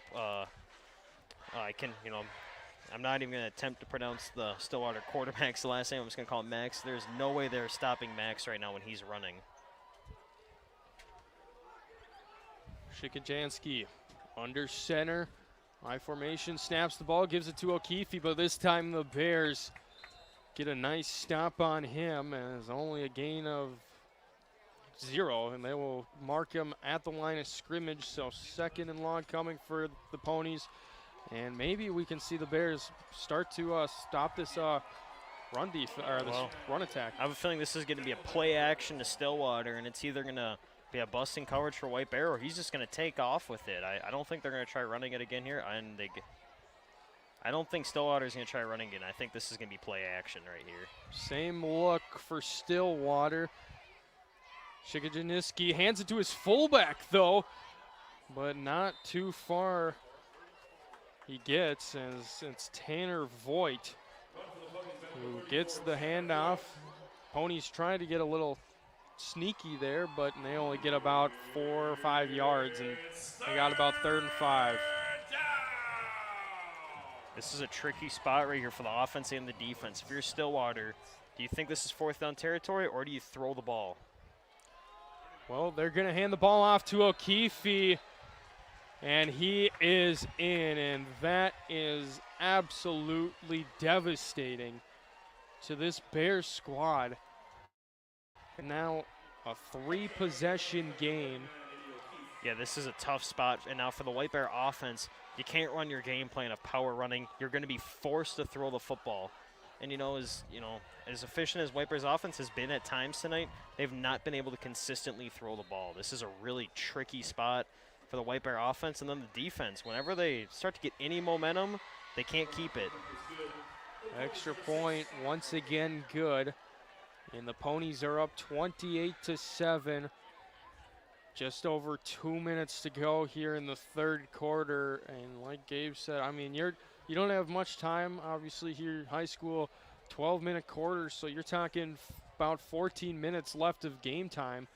And you're down 3 scores, and you still haven't really been able to stop this Ponies offense. And the Bears, I mean, it's go time to go quick. Yeah, this is go time, and this is maybe when you try, if you're Coach Bradley, you throw maybe one of your juniors out there and try to see if one of these younger kids that's not a senior, hasn't had a lot of play time, maybe you try to get someone else out there to try to get some momentum going. In a game that you've been unable to move the ball, I think you try whatever you can to move the ball. Try anything you got in your arsenal. We already saw them pull out one little trick play. Maybe they've got another one in store that can give them some momentum. Well, you just hope the student section of the Ponies just jinx their team as they started the "I believe we will win," blah, blah, blah. Hopefully that comes to bite them back as kickoff to Breaks. Breaks will take it. We know he's got speed. He bursts out, cutting between the middle, shifty, and brought down at the 23-yard line. This is what I'm worried about, right there. He was jumping around, bouncing around a lot, trying to make something happen. I wonder if he's overthinking this a little bit. Sometimes as a kick returner, you got to just gun it straight down the field and try to see a little gap and break through. And right there, he tried bouncing around, waiting for a block. But, man, this Stillwater team, they look very complete. They can throw, they can run. Defensively, they've stopped the pass, they've stopped the run, and their special teams has been as good as it can possibly be tonight. Yeah, special teams sometimes overlooked, but still a valuable piece to a football team. And sometimes, I mean, it's a make or break. So, I mean, this all around solid play here from the Ponies as Jarrell takes the snap. They're going to do the reverse. Here comes Breaks. He's going to bounce the outside, but coming off his block was number 18, Samuel Ness, and that was huge for the Ponies. And, I mean, that you have to sustain your block there. Yeah, that's got to hold your block there. If you get, you don't want to hold him, but if you can manage to keep that block, if you're White Bear, that's an even bigger pickup. But, man, even on a 10-yard pickup right there, that was a lot of movement right there for Breaks to get 10 yards on what looked like an open run. And I'd imagine we're going to see maybe a little bit of a pass play right here. The middle of the field looks kind of open right now from Stillwater. Jarrell tosses it way over the head of Lockwood. Coverage there by Mason Buck, and well defended, but nonetheless a little challenging there for Jarrell, as I mean he just hasn't looked as comfortable as the game's gone along. No, he is not, and part of it I think is this Stillwater pass rush. They are so quick into the backfield right now. There is nothing this O-line can do, and it's a shame because I think Jarrell is a very solid quarterback. They've got great playmakers, but sometimes, one team is just better in high school, and that's just how talent goes sometimes. And, I don't always like to say it, but I think the Stillwater defensive line is just better than this White Bear offensive line. Well, here we go. Lewis finally gets it some decent chunky yardage, as he's going to be just a yard shy of the first down, gain of 9. Bears could use that more. Lewis Royal limping a little bit on that right leg. He doesn't look, he's walking under his own power, but maybe a little bit shaken up after that one. Maybe the tread on those tires is starting to wear down a little bit. He's gotten a lot of work this game. He has. He's been used quite a bit. I would say the majority of the snaps have gone to him very fairly, around 66%, I would say. As Sloan will get the carry now, and he will get the necessary yardage to move the chains for the Bears. Yeah, Sloan with he struggled tonight, but manages to get the first down right there. That's a good run that he really needed. So Bears, they got a first down. They are looking for more. They need 47 yards. Or no, they need more than 47 yards. They need about 53 yards. As Jarrell takes the snap, he's looking deep into coverage and over the heads of everyone. Intended target was Henderson. Yeah. He is really struggling on those deep shots. He's high school quarterbacks. I'd say a lot of high school quarterbacks, they struggle with those deep balls, and we're seeing it. They've been a little bit overthrown. I think when he's looking deep, he's just using all of his arm strength to get into it, when really you gotta time it up correctly. Yeah, there's that too, and just the reads. It looks like he's trying to force the ball into coverage, which isn't always going to work. As Lewis stopped right at the line of scrimmage. And clock winding down here as we come probably a play or two before the end of the third quarter. Bears and Ponies, nothing really changing except an extra touchdown for Stillwater, but 28-7 the scores. Bears have not scored since their second possession of the game. And, nothing to lose here for White Bear. You're down by 3 touchdowns against one of the best teams. You're playing fourth down no matter what. This, even if they lose, 3 or 4 yards on this play, I think you still go for it on fourth down. You got nothing to lose other than, there's not really anything to lose at this point if you're a White Bear. Only 12 minutes left, down by 21. You just got to try to get some confidence in your offense for next week, I think. And, next week is homecoming for White Bear. And so I think what you got to do right now for the offense is try to find something that works and just try to build up confidence for next week. Unfortunately, I don't think 21 points is possible for White Bear right now. Yeah, it will be one heck of a mountain to climb, and it's almost they need to score here to even give themselves a chance. This is now or never, and they basically can't let the Ponies keep putting points on the board. It is one tall task. It isn't over, but it's getting to that point where the Bears, it's now or never. Yeah, what I'd say White Bear Lake, what they have to do is you got to score quickly. I'd say in the next 2 minutes you got to score, and then if they could force a turnover, then I'd say that'd change my mind a little bit about them coming back. But man, Stillwater's offense tonight in every situation seems to have an answer. You know, on 4th down and 11, their quarterback takes off and gets 15 yards. You know, what can you do about that if you're the White Bear defense? There's so many weapons to worry about. And then, you know, defensively, Stillwater has looked very stout this second half. They have absolutely stuffed the run game, which looked really good for White Bear. Then even the speed guys for White Bear, even on their big pickups, they have to do a lot of moving to get there. Yeah, I mean, the big plays at this point for White Bear has been a lot of movement before the snap, movement at the line as the pass caught for the Bears, but it's going to be about a yard behind the stick. So they're going to lose yardage now, and now you have 4th and a mile, and it is not, I mean, this, what do you do? Do you even go for it here on 4th down, or do you just try to play defense? You know what, I think you do go for it here, actually, if you're White Bear, because, you know, you're down by 21. It's a tough night against a really good team.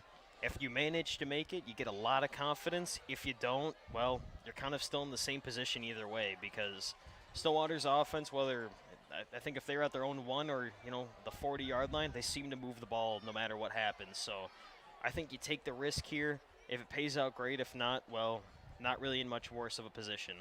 Jarrell looks to his right, looks for Lockwood, and great pass deflection there by Mason Buck. And turnover on downs for the Bears. Results in the Ponies getting the ball. Great field position here at the 45. And you can see on the Bears' faces, they look out of it. They do, and this is part of the thing with high school, that the emotions start to get to you in this situation. What Stillwater can do now is they have the ability, they're going to just run the ball right up the middle. They're not going to try anything fancy. They're not going to go deep. They're just going to pound the ball against White Bear, and if White Bear can't come up with a tough stop, then Stillwater's going to run this clock down to pretty much the end. Shikajaniski hands it right off to O'Keefe. He'll gain about 3 yards, and he'll get stopped. Clock will continue to wind down here. It looks like there's plenty of time, but obviously 28-7, you got a tall task, and Ponies at this point, they're playing the clock. Clock is their friend. We'll see, but obviously Bears, I mean, you have to get a 3 and out and get the ball back very quick here. Yeah.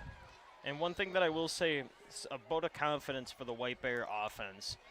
Connor Darrell has thrown the ball, actually, I'd say on those short, quick throws, he's thrown the ball really accurate tonight for White Bear Lake. So even though they're losing and the offense only managed to get 7, there's actually a lot of positives, I think, to build on. This is a really amazing team they're going up against, and there's no shame getting beat bad by them, you know?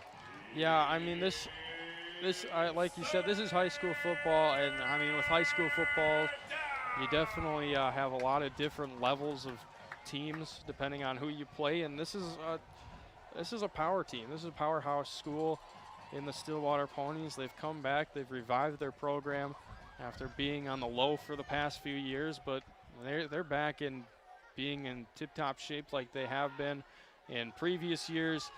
As Bears looking to get a stack, and oh my goodness, what a tackle from behind.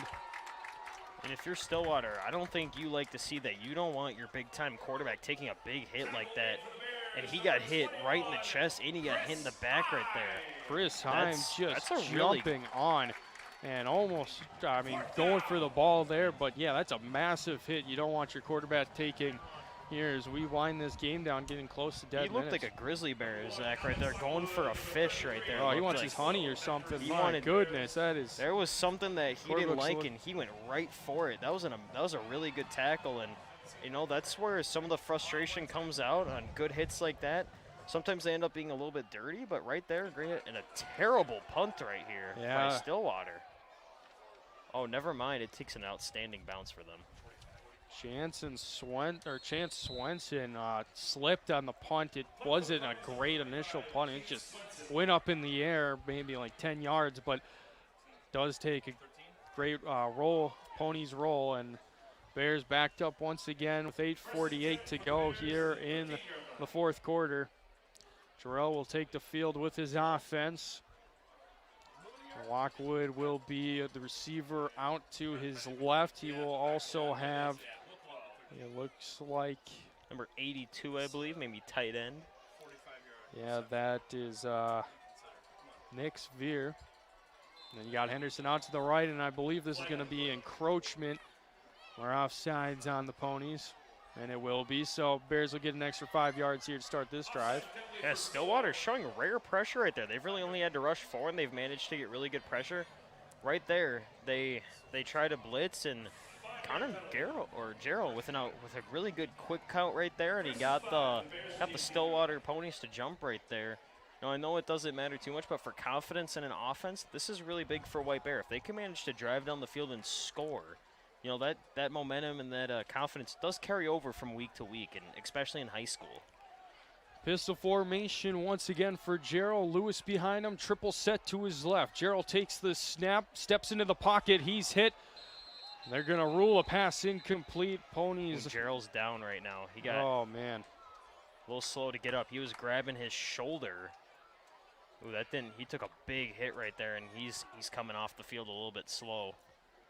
That is worst case scenario for the Bears, and number 1. He is not happy either. That's Lockwood that's running. That's a receiver. Yeah. Gerald's going to stay in the game, but, I mean, he clearly is frustrated with just, I don't know. I mean, there's a lot of things to be frustrated about here. I don't think Coach Bartlett is too happy. I think he wanted to talk to his quarterback right there. I mean, and a great run right there by Lewis Royal. Yeah. Right up the middle. Right up the middle, his favorite spot, and he gets a gain of 15 and a first down for the Bears. Good enough for another White Bear Lake. Actually, nope, my mistake. Coach Brown was not disappointed. He wants the no-huddle offense right now. He believes White Bear Lake is still in this, and that's the coaching mentality you want. Yeah, I mean, even if Bears go down, you want to go down swinging, and that's what it looks like. Bartlett's going to have his boys do. They're still going to play whistle to whistle, as we will see if Lewis Royal can get some big carries. Maybe Lockwood get more involved with breaks. Yeah, I think you got to try to get the ball to really anybody right now. You know, nobody in particular has had an amazing night. Just try to get the ball to any of your playmakers. Great catch right there. Anderson along the sideline, still on his feet, brought down at the 37. And I thought that got batted down. That was great coverage, but the ball placement and the catch was there. And Darryl, that is something that, man, this is what you do at the end of the game. That is how you build confidence, get these quick passes out, and now move these chains up. Gerald will take the quick snap. Step back, and he's got Breaks wide open, and Breaks still on his feet. Breaks cutting to the end zone. He's in. Touchdown, White Bear Lake. You know what, Zach? I actually might be wrong. White Bear has a chance. They drove down the field in about 2 minutes right there. There's still a good 7.5 minutes left. If they can manage to hold Stillwater in under 2 minutes, there's going to be 5 minutes, and White Bear Lake will actually have enough time. Actually, I could have been wrong when I started counting White Bear out at the start of this quarter. I think that they're still in this game right now. I accidentally Sorry, everyone at home. Zach changed the wrong score right now. We do not have Joshua Dorr with us tonight running the computer. Or anybody else. It's a 2-man squad. But, I'll take some points away from the Ponies. Why not? I wish that's how it worked. White Bear Lake cuts the lead in half right now on a great play. They had those 4 wide receivers wide, which is what actually we saw a lot from Mounds View. And right there, Breaks just had a little curl route. He went 10 yards up the field, came back. There was nobody there. It looked like zone coverage and on defense where each defender gets assigned an area. He just found the spot where there was nobody covering, and that speed that he has, he manages to burn by a few defenders, and that's a great pickup. And great well-designed post play there to Breaks as he just broke down the defense, and holy cow. We're back in it. 7.5 to go. If the Bears can get some quick stops and get some quick points, you never know. It's now a 2-possession game. It isn't over until it's over, but still a mountain to climb for the Bears. Zach, what I think we're going to see here is what Stillwater tried at the start of the game. Stillwater on their first kickoff tried an onside kick which is the way that you try to get the ball back. And again, it either has to go 10 yards up the field and you can recover it, or it has to go off a return guy for Stillwater or anyone on the Stillwater team. I think White Bear Lake's going to try that, and one of the strategies is you get a really high bounce. You kick it off the ground, it bounces up high. It's almost like a jump ball in basketball, like going up for a rebound. And I think White Bear Lake might try that right now because they're not going to try the drop kick like they have a few times. The one tough part is if that ball goes out of bounds without going off anyone, Stillwater gets the ball at the White Bear Lake 40. So that gets a little tricky. It's a little bit tricky, but either way, this game, you have to take a lot of gambles. Field position almost non-existent if you can't stop the Ponies. I mean, you really can't give up any more points. And there it is. There's that onside kick, and White Bear. Did they fall on it? And the White Bears Bear say Lake, they have it. they have it. Oh, my goodness, folks. We have a game. Bears come White away with Bear it. Lake. It is the Ponies. Wow. They just look stunned. Nobody went for the ball. And wow, unbelievable. And this White is Bear amazing. Lake. White Bear Lake. Zach, your prayer may have been answered. Outstanding play. And that was what I talked about. They got a little bit of a bounce, and I don't know what Stillwater was thinking. None of them went for the ball right there. Nobody went for the ball. That is how you get a special teams coach riled up. And Zach, it is funny. We have the coaching staff for White Bears in a booth next to us in the press box, and one of them hit the door so hard that it actually opened up. They are amped up right now, the coaches. This is a huge confidence boost. Blitz shown there from the Ponies is almost getting an offsides call here. If White Bear Lake can get another quick touchdown here, Zach, White Bear Lake is going to put a lot of pressure on Stillwater. Deep pass here from Jarrell, looking for Henderson, and it's incomplete. Oh my goodness, he had Henderson in one-on-one coverage, and Jarrell, he's starting to see the field better, and he's starting to get comfortable as we are in crunch time. I love the idea, though. You know, it didn't work, but man, you got to take your shots right now if you're White Bear Lake. And Connor Jarrell, his confidence has just gotten amped up after that big touchdown. He looks like he wants to just chuck it downfield right now, and you know, he hasn't had a lot of success tonight, but I love that he keeps trying it. He wants to hit one of those, and if he keeps trying, hopefully he will. And if he manages to get it to really anybody, White Bear Lake, you know, they could be a little bit of a sleeper the rest of this game. I know I may have taken a nap on them, you know, before the fourth quarter, but they look good right now. Oh, boy. Well, that one might have slipped out of Jarrell's hands. He almost would have wanted that one back badly. That one way over the head, or off the fingertips of Lockwood, even when he jumped for it, and then off the fingertips of a Stillwater defender. If that wasn't tipped, that almost could have been picked, and that would have been close to a seal. As the Bears now, they'll go back to the huddle. Still with the ball, but they've got 3rd and long now. Bears still have to remember they need to move the chains. They can't be just going for it all if they aren't getting these 10-yard. Jarrell takes the snap, drops back. Still dropping back pressure. Throws it, and this one's going to be incomplete. Nothing down the field. Great coverage from the Ponies. And now a crucial 4th and 10 coming for the Bears. Boy, I think you got to try something that, like how they scored the touchdown with that same route pattern as they did before. I think you got to run that again. You know, you scored a touchdown on it. It's 4th down and 10. You got to go with what's worked for you. Maybe they'll try that little trick, double jet sweep again. I have to imagine this is going to be a passing situation, but I have been wrong a lot tonight with my predictions. So, yeah, I'm kind of hoping it is a throw, but I've been wrong a lot of times tonight, and I'm really hoping they can manage to get a 1st down right here. 2 receivers set, both to the right and left of Jarrell. He takes the snap once again, drops back. He's coming, and he's going to get hit from behind. I believe that's going to be a live ball. It is, and this is going to be taken back all the way, and that might be the sealer. Tyler Peterson, scoop and score, senior linebacker, and that is heartbreaking for the Bears. Connor Jarrell took a shot on that play. Did he get hit hard? he held the ball a little too long in the pocket, and as he was getting ready to throw it, he got hammered right there by a big defensive end. And man, at any level, that is a tough play to hang on to the football. Tough for him. I don't think he saw anything downfield, but throwing it away even in this scenario is better than this. And the Stillwater student section chanting, "This one's over." They are very confident that they have this game won, and this is going to be a really tough comeback for White Bear. If it was already tough, down by 2 touchdowns against a great team. Now you're down by 3 again with just under 7 minutes remaining. This should be a miracle. 6:53 to go. Man, it's high school football. You never know. There's some crazy stuff that could happen. They need a like almost a movie miracle like you see sometimes. Yeah. Some fans already starting to pile out here. Avoid the traffic as it's not looking the best for the Bears.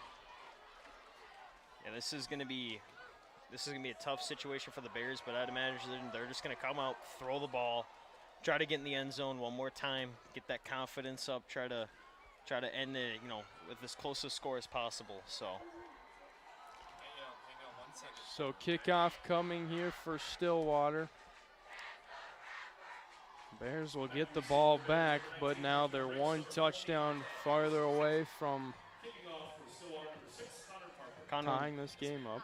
Connor Gerald getting talked to right now by his quarterback coach. He's probably telling him, hey, just relax. It's all right. This is a great defense you're going up against. Just throw the ball and throw the ball hard. Yeah, finish strong, I would expect. Being said, here is a little squib kick here, fielded there by the Bears and brought down close to the 33-yard line. Chris Heim with the return for the Bears. As the Bears down to 6:48 to work with here. Connor Gerald leading his team back out there again. He's taken a few big shots. He looked a little slow getting up at one point, but he's a tough leader, and he wants to be out there, and he wants to be with his team for the whole game. Yep, this is where leaders are born. Win or lose, Gerald sticking with it. A little high snap, broken play, tries to rush up the middle. He's quickly hammered though. And frustration for Gerald. This is where that high school emotion is kicking in, and we're seeing him get really frustrated, a little bit rattled, and this is a tough position to be in.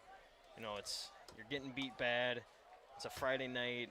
It's getting a little chilly, and now you're getting hit hard in the backfield. It's not always fun. Screen was set up. Gerald decides to pull back, roll out to his right, and throws it away out of the pocket. Ponies wanting some flags there, but I would assume was out of the quarterback box, so I doubt that'll be intentional grounding. I think they wanted holding right there. Looked like there was a screen set up, and Alex Lockwood saying he wants a flag, but I think that would have been on him if there was a flag there. Getting close to 6 minutes here before the conclusion of this one. Bears with the football, looking to put some points back on the board, making this a 35-21 game. Not a lot of hope in terms of winning the game, but worst case scenario, you got to move on to the next. Still plenty to look forward to. Not a bad outing for the Bears. You would assume mistakes need to be cleaned up as the ball completed a breaks.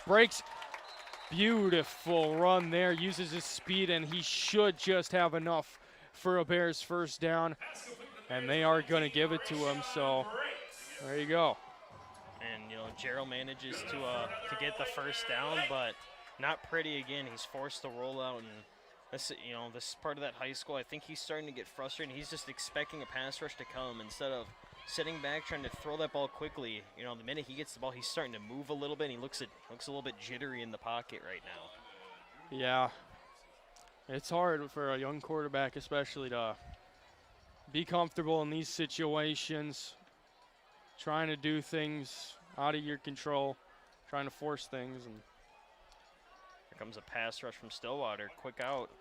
Quick wide receiver screen to Lockwood. Lockwood moves up the field and gets around 13 yards. He'll move the chains once again for the White Bear Lake Bears. And this is where the seniors step up. You know, this is senior night. This is their last year of football. They don't want to end it out on a tough note. So right there, you see Lockwood, you know, they're down. They're getting beat bad. It's going to be really tough to make a comeback. And he's still fighting for every yard. They are not going to give in until this game is over. Travis Domschat coming in. Lockwood lost his shoe as Jarrell takes the snap, looks to his right, pulls back, decides to release to Henderson, but tight coverage. And another incompletion. 5:44 to go as time slowly winds down in what is starting to feel like the inevitable. Yeah, this is getting tough right there. And, you know, you saw Gerald right there. The play wasn't there, and he still tried to just force the ball to his receiver. You know, this is part of being an inexperienced quarterback. Sometimes it's okay just to throw it into the ground, you know, a few yards in front of your receiver so it's not grounding, but inexperience, and he doesn't do that. He tried to force the ball right there. Jarrell pistol formation, 2 receivers set. They're going to sit up the screen to Henderson. He's got some room, and he'll move up the field close to the markers. He'll get 10 yards, and we will see what the sign is. Looks like a first down. That is good enough for another White Bear Lake. Well, They're forced to take a confusing. timeout because the chain gang was not ready right there. Refs having to call a timeout. Chains look like they're ready to go, but no signal from the side judge, and so we have to take a quick break. That's not fun for the offense as Lewis takes the handoff, goes up the gut once again, gets to the 30. 2nd and 4 coming up for White Bear Lake. 5:15 to go here in the 4th quarter. Yeah, this has actually been a solid last drive here for White Bear. You know, they're moving the ball with confidence. I know Stillwater's just playing deep coverage. They don't want to give up anything big right now, but you know, they're still playing good. And Jarrell takes a shot deep, finds Lockwood. He's got the grab, and that will be a White Bear Lake touchdown. And that's the confidence boost right there. Jarrell has tried that play so many times this year, or this game, I'm sorry, and it hasn't been there, but Lockwood manages to haul this one in, a perfect throw. And, you know, it's down to a two-touchdown game again, but that's one of those things, you know, Jarrell has struggled on those deep shots. That gives him a huge confidence boost for the rest of the year. He knows now he can make that throw. He knows how to make that throw now he's done it. And I expect to see that a few more times. You know, there's still 4 more games left this year for White Bear. I expect they're going to try that a few more, or my mistake, 3 more games left for White Bear Lake during the regular season. Extra point good from McCormick.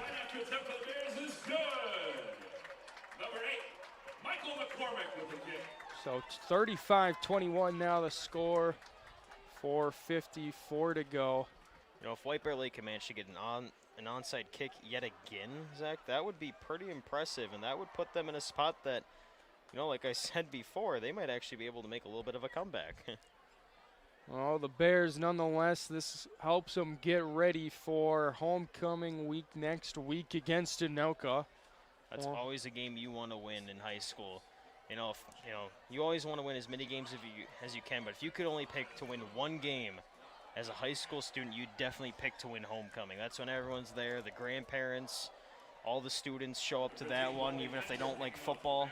Everyone comes to that game. You want to put on your best show that game. There's nothing more prideful than a White Bear Lake homecoming. I don't think I think that's just for all of high school sports. I'd say that's not just White Bear. I think that's all teams. Yeah, there's nothing greater than White Bear Lake, though. That's what we're here for. It is beginning to rain right now, Zach. I can actually see it from here. Yeah, there is rain now. We have changed here with 4:54 rain. Little squib kick action here.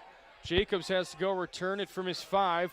He looks to switch the side of the field. So far, so good. Stays on his feet, being tracked down by Henderson, and he's run out of bounds near the 15. Yeah, nothing that you could do right there if you were Bear. There were 10 guys right there for Stillwater ready for the onside kick. You are not trying that. You know, it doesn't matter what the score is. You are not doing an onside kick into 10 guys. Yeah, I mean, you're down by 14-2. I think the Bears, kind of know what their fate is at this point. It looks like Bartlett will let his defense do the work. I think right there, actually, what they might have been trying to do, that was a pretty hard squib kick. Maybe they were hoping a guy for Stillwater to jump up and try to make a play on it in the air and recover it like that, almost like a tipped pass. But They could have wanted like a high bounce type play too for the ball, and either way, that ball just sailed on him. White Bear Lake taking their first of 3 timeouts, trying to save this clock. Yeah, so maybe it was a onside kick that. I mean, the rain doesn't help either. You know, it could have played some type of factor with the ball moving. It starts to get slippery out in that field. Yeah, this is a tough spot now, especially when you're in the, if White Bear Lake gets the ball back, you're forced to throw the ball. It doesn't matter what level. Throwing the ball in the rain is really tough because, the ball gets slippery. Your glove, if you're wearing a glove as a quarterback, it gets wet, and then your receivers as well. The gloves that they're wearing are wet. The ball's wet. It becomes a little bit tougher to catch it, but at the same time, if, you get a defender to slip a little bit, then you get a huge play. Yeah, it can work favorably and also be destructive for both sides. As we now have a change in weather, 4:40 to go, fourth quarter. So Bears aren't going to, they're still going to go. They're going to try to win this thing out using their first timeout, 2nd and 9 for the Ponies. There is still enough time that they can make some noise happen if they could manage to stop Stillwater here, force a 3 and out, which they're doing. They're fully committing to stopping the run. If you manage to stop it right here and score a quick touchdown, there could still be a good maybe, 3.5 to 3 minutes, if you make a touchdown, that's enough time to make something happen. I just think with a team as good as Stillwater, though, it's going to be really hard to do. Not impossible, but really, really hard. Yeah, especially trying to recover an onside kick right now. And it is just starting to rain harder and harder here. The downpouring has begun here in White Bear Lake. We knew going into the game it was expected to rain probably at the conclusion, but. And we're starting to see the fans disperse here as the rain starts coming down really, really hard here. I was not expecting it to rain this hard, but, we're safe and sound right now in the press box. We got nothing to worry about in here. But yep. Yeah, fans starting to head out. The student sections, they are staying strong. All the students for Stillwater and White Bear, they are not leaving. They're going to stay committed to their school until the end. So 3rd down for the Ponies, 4:36 to go. Bears with 1 timeout, hopefully trying to get the ball back. And if they can get a stop here, 2 plays that went for nothing for the Ponies. They're going to do play action. Pass up in the air, and incomplete. Great recovery defense there. Number 15, Talawope. Let's see how we try to pronounce man. Oh, boy. Taul Akunle. That's how we heard Taul Akunle. That's how we heard the PA guy announce it. We're just going to go with that. That is a tough name, but he made a tough play.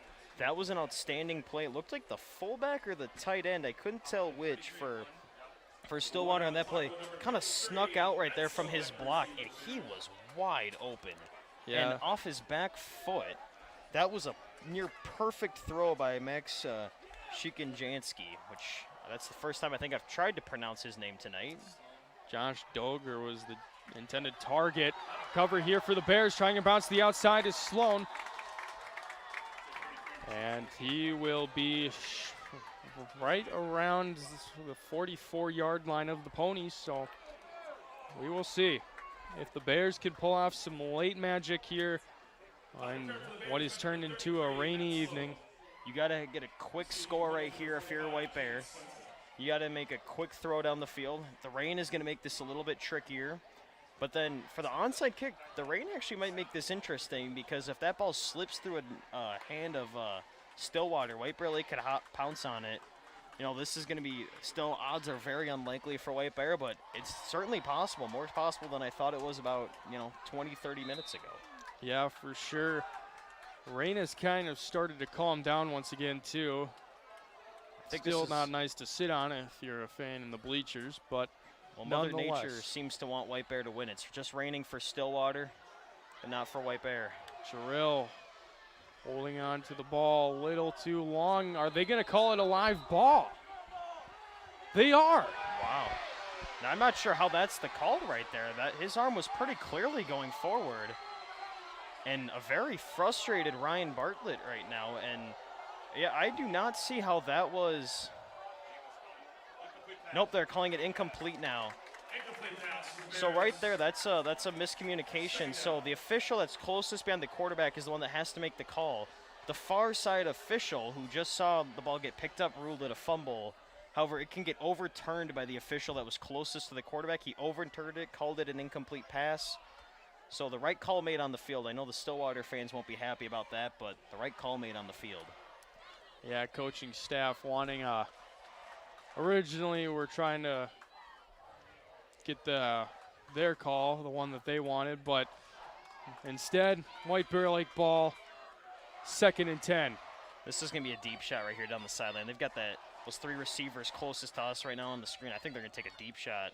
Actually, they give it to Lewis. Lewis, nice gain there, and he will get the first down at the 32-yard line. Bears not looking a whole lot in a hurry-up offense, kind of 2-minute drill, which is a little concerning. We got 4 minutes. Yeah. The clock does stop until the chain gang gets set for the officials, so they get a little bit of time. They're going to run the ball again here. Wow. They get Louis Royale, another big chunky yardage, but I don't understand this play calling here. You got to be able to throw the ball right now. There's about 3.5 minutes left. I'm not sure how you can confidently run the ball right now when you need 2 touchdowns in the next 3 minutes. Well, it looks like they are really banking on this onside kick. As Drill takes the snap. Finds his tight end, he drops it. And that is probably the weather. Nick Sveer, the senior tight end, he had space to run, and he drops a wide open ball, and that is heartbreaking. That's one of those situations. You see the ball hit his hands, and he immediately looks upfield. He doesn't hang on to the ball.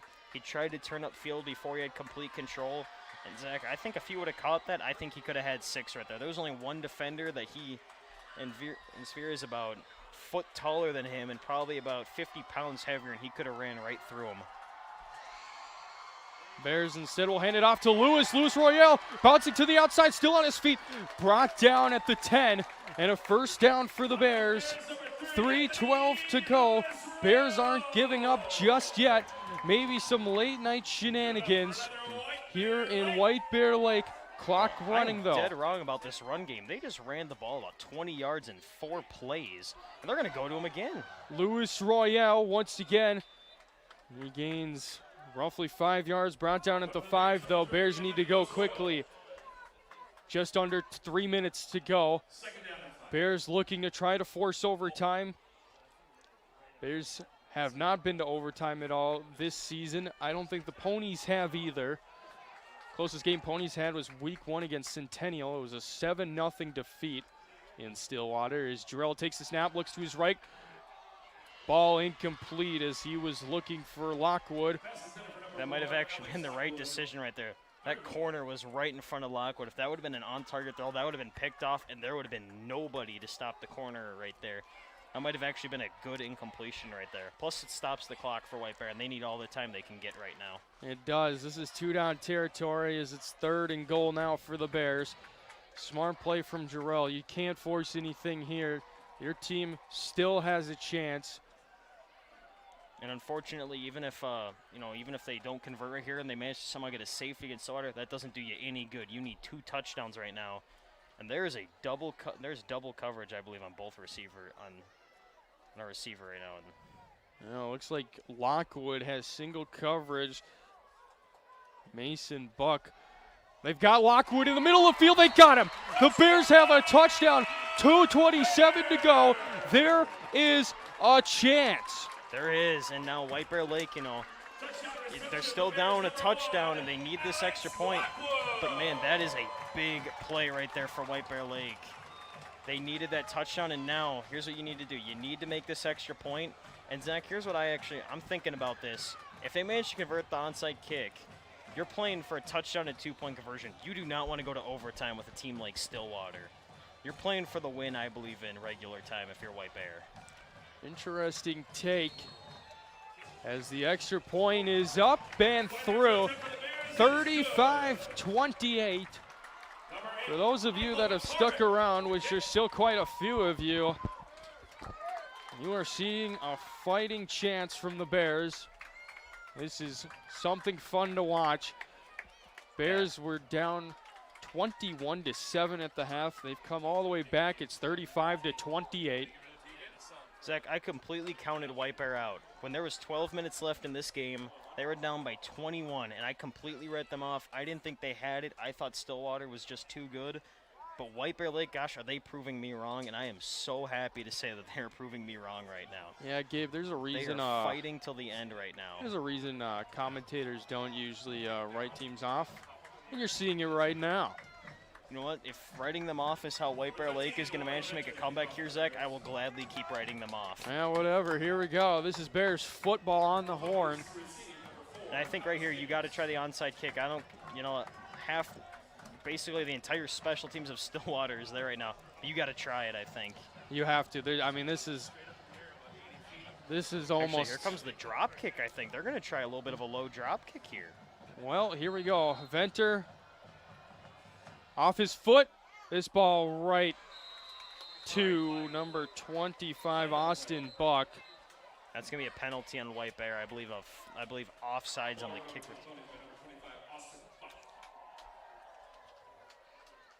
Or was that on Stillwater? I'm not exactly sure who the penalty is on. It looks like the special teams unit is coming back out. Refs are huddling up and talking about this. And yeah, I'm not really sure what the penalty is here. I'm a little bit confused. It is against the Bears. White Bears, so I don't know why the special teams is out there right now. I'm a little bit confused right now. What is happening? 5-yard penalty and a re-kick. Why in the world did the Ponies just accept a re-kick? You know what I think I don't get this decision right here by the Ponies. I mean, with one timeout and 2:26, you can almost surely almost run this clock out. I'm not sure about this decision right here because they must be really trying to get everything they can. They must be extremely confident that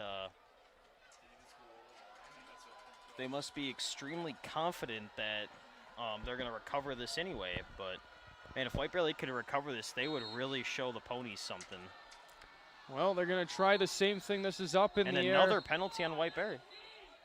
They call it again. Offsides again on White Bear. Well, they blow the play dead, and this is, the one thing I'm interested in, you see how he boots it high? If he can boot it high enough, he might be able to have a jump ball. I think that's what he's trying to do, but I think there's some confusion here for White Bear. I don't know. I think the return team, they are not timing this up correctly.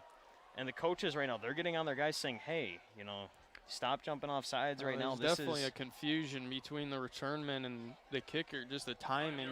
Because the kicker is planting his foot, and then he stops, and then he kicks it. And when he plants, this return team is trying to get up. What they need to do is the minute he plants it, that's when they start running up. Wait to run up until he plants that foot. That's going to time it just right.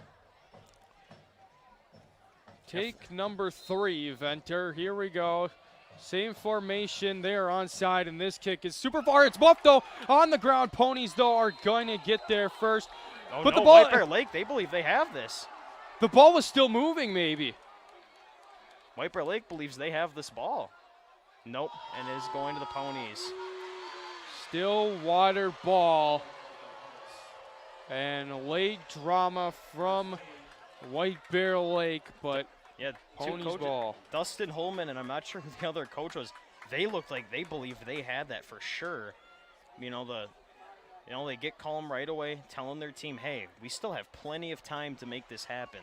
2:25 left, you know, 40-second play clock, and White Bears got a timeout. So if my math's correct, Stillwater can take about almost 2 minutes off the clock. So I would leave 25 seconds on. Plus, you have to keep in mind a punt, so it's almost a one play, maybe two at best. And a first down for Stillwater ends this game for White Bear. First down would end this game. Hand off to O'Keefe, bounces in outside, and that will do it. Yeah, that. Unless they can rip the ball out, O'Keefe's still on his feet, finally. Yeah, that was pretty much the last thing you wanted if you were White Bear right there, was a first down. And he didn't go right up the middle. The whole defense went straight right for the middle, and then he bounced it outside. And that is, you know, that's where this defense is starting to get a little bit too amped up, a little bit too energetic. I think there's still enough time that if White Bear Lake can force a 3-and-out here, that they'll be able to get the ball back. But you already know Stillwater is just going to whittle down on this clock. They're not gonna throw another pass. It's just going to be all running right now. Yeah, the clock is going to get milked. White Bear Lake coaching staff telling safeties, everybody get up. Get up and watch the outside again, because look at that, he bounces right outside. Gets a gain of 2. And Ryan Bartlett will use his final timeout here. 2 downs left, and that's going to take about 80 seconds off the clock. That would leave White Bear with roughly about 10 seconds after a punt. And, man, that'd be a miracle if they somehow manage to score, manage to stop Stillwater here, and then manage to score with about 10 seconds left. Would that be crazy? I think it would be. I think this place would go nuts if White Bear Lake did that. And then, Zach, you know, on the very off chance that happens, I personally believe you'd go for 2 points there. You know, thinking try about to it, end yeah. the game. I mean, this offense has been so good for Stillwater tonight. And even if you get the ball to start, I mean, it's hard. Stillwater's defense. But then again, it's super interesting with the overtime rules. Both teams would get the ball for sure. This isn't like the pros where if a touchdown is scored, the game's over. I don't know. I think though against a team like Stillwater, you just got to go for the win. For me, I think personally, I'd send it into overtime. I think get your guys settled. But then again, who knows if we even get to that point. The big piece right here is if White Bear Lake could force a fumble, would that be big? That would be, I mean, this game would really not be over then. Shikonjansky under center. Gives it off to O'Keefe. Bounces out outside, and that is just absolutely devastating. And that's going to do it, I believe. I don't think there's enough time right here for White Bear Lake. The only way that that this game would continue is if Stillwater managed to fumble the kneel down here and White Bear Lake recovered it. But I will say it was a valiant effort at the end of this game for White Bear Lake. They really battled hard. But I expect to see the victory formation right here. Sorry, folks, forgot to adjust the camera. I believe we're going to see the victory formation here for Stillwater. They're just going to drop a knee, and they're going to end this game. Well, they're having a little miscommunication on who's coming in, the personnel. But, and we saw lightning. So this is, yep, and there's the victory formation right here.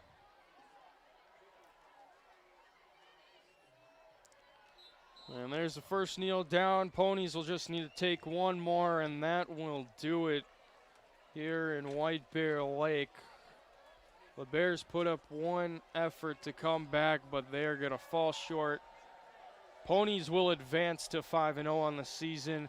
Bears will fall to 3-2, but even though that record doesn't look so promising, this team has looked pretty promising.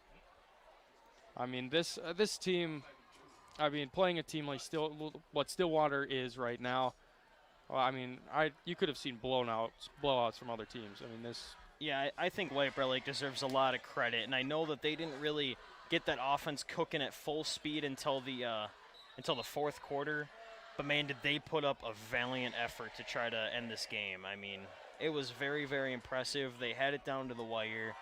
just though the star running back for Stillwater made this game out of reach. And as good as White Bear Lake played, it's tough to beat the best. And Stillwater, I think, clearly is showing they're one of the best teams in the state tonight, and they showed why. Like we talked about at halftime, they closed out the game. They didn't do it pretty, but they managed to close it out. Yeah, it's a couple penalties, too, didn't help on the kickoff. Miscommunication there on the onside.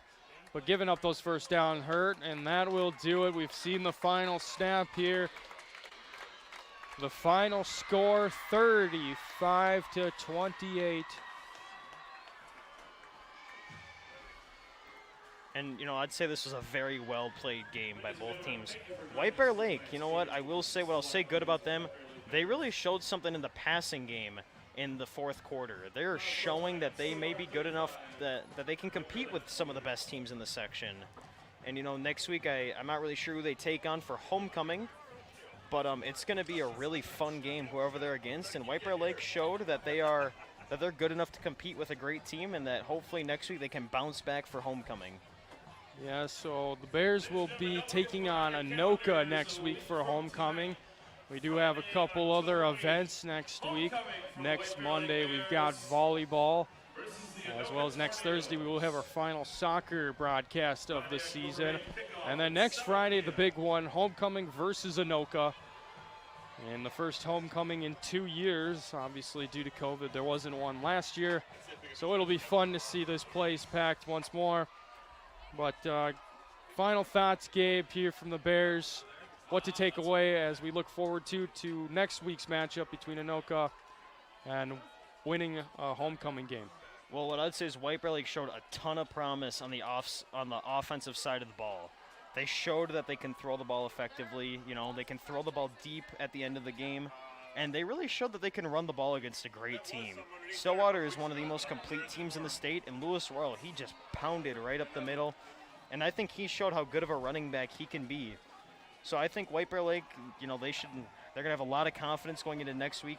Really, defensive side of the ball, just tighten some things up. But even the defense against a really good offense, I thought they played really solid. And, I think tonight you can just say one team was better than the other one. In Stillwater, they're a little bit more talented team.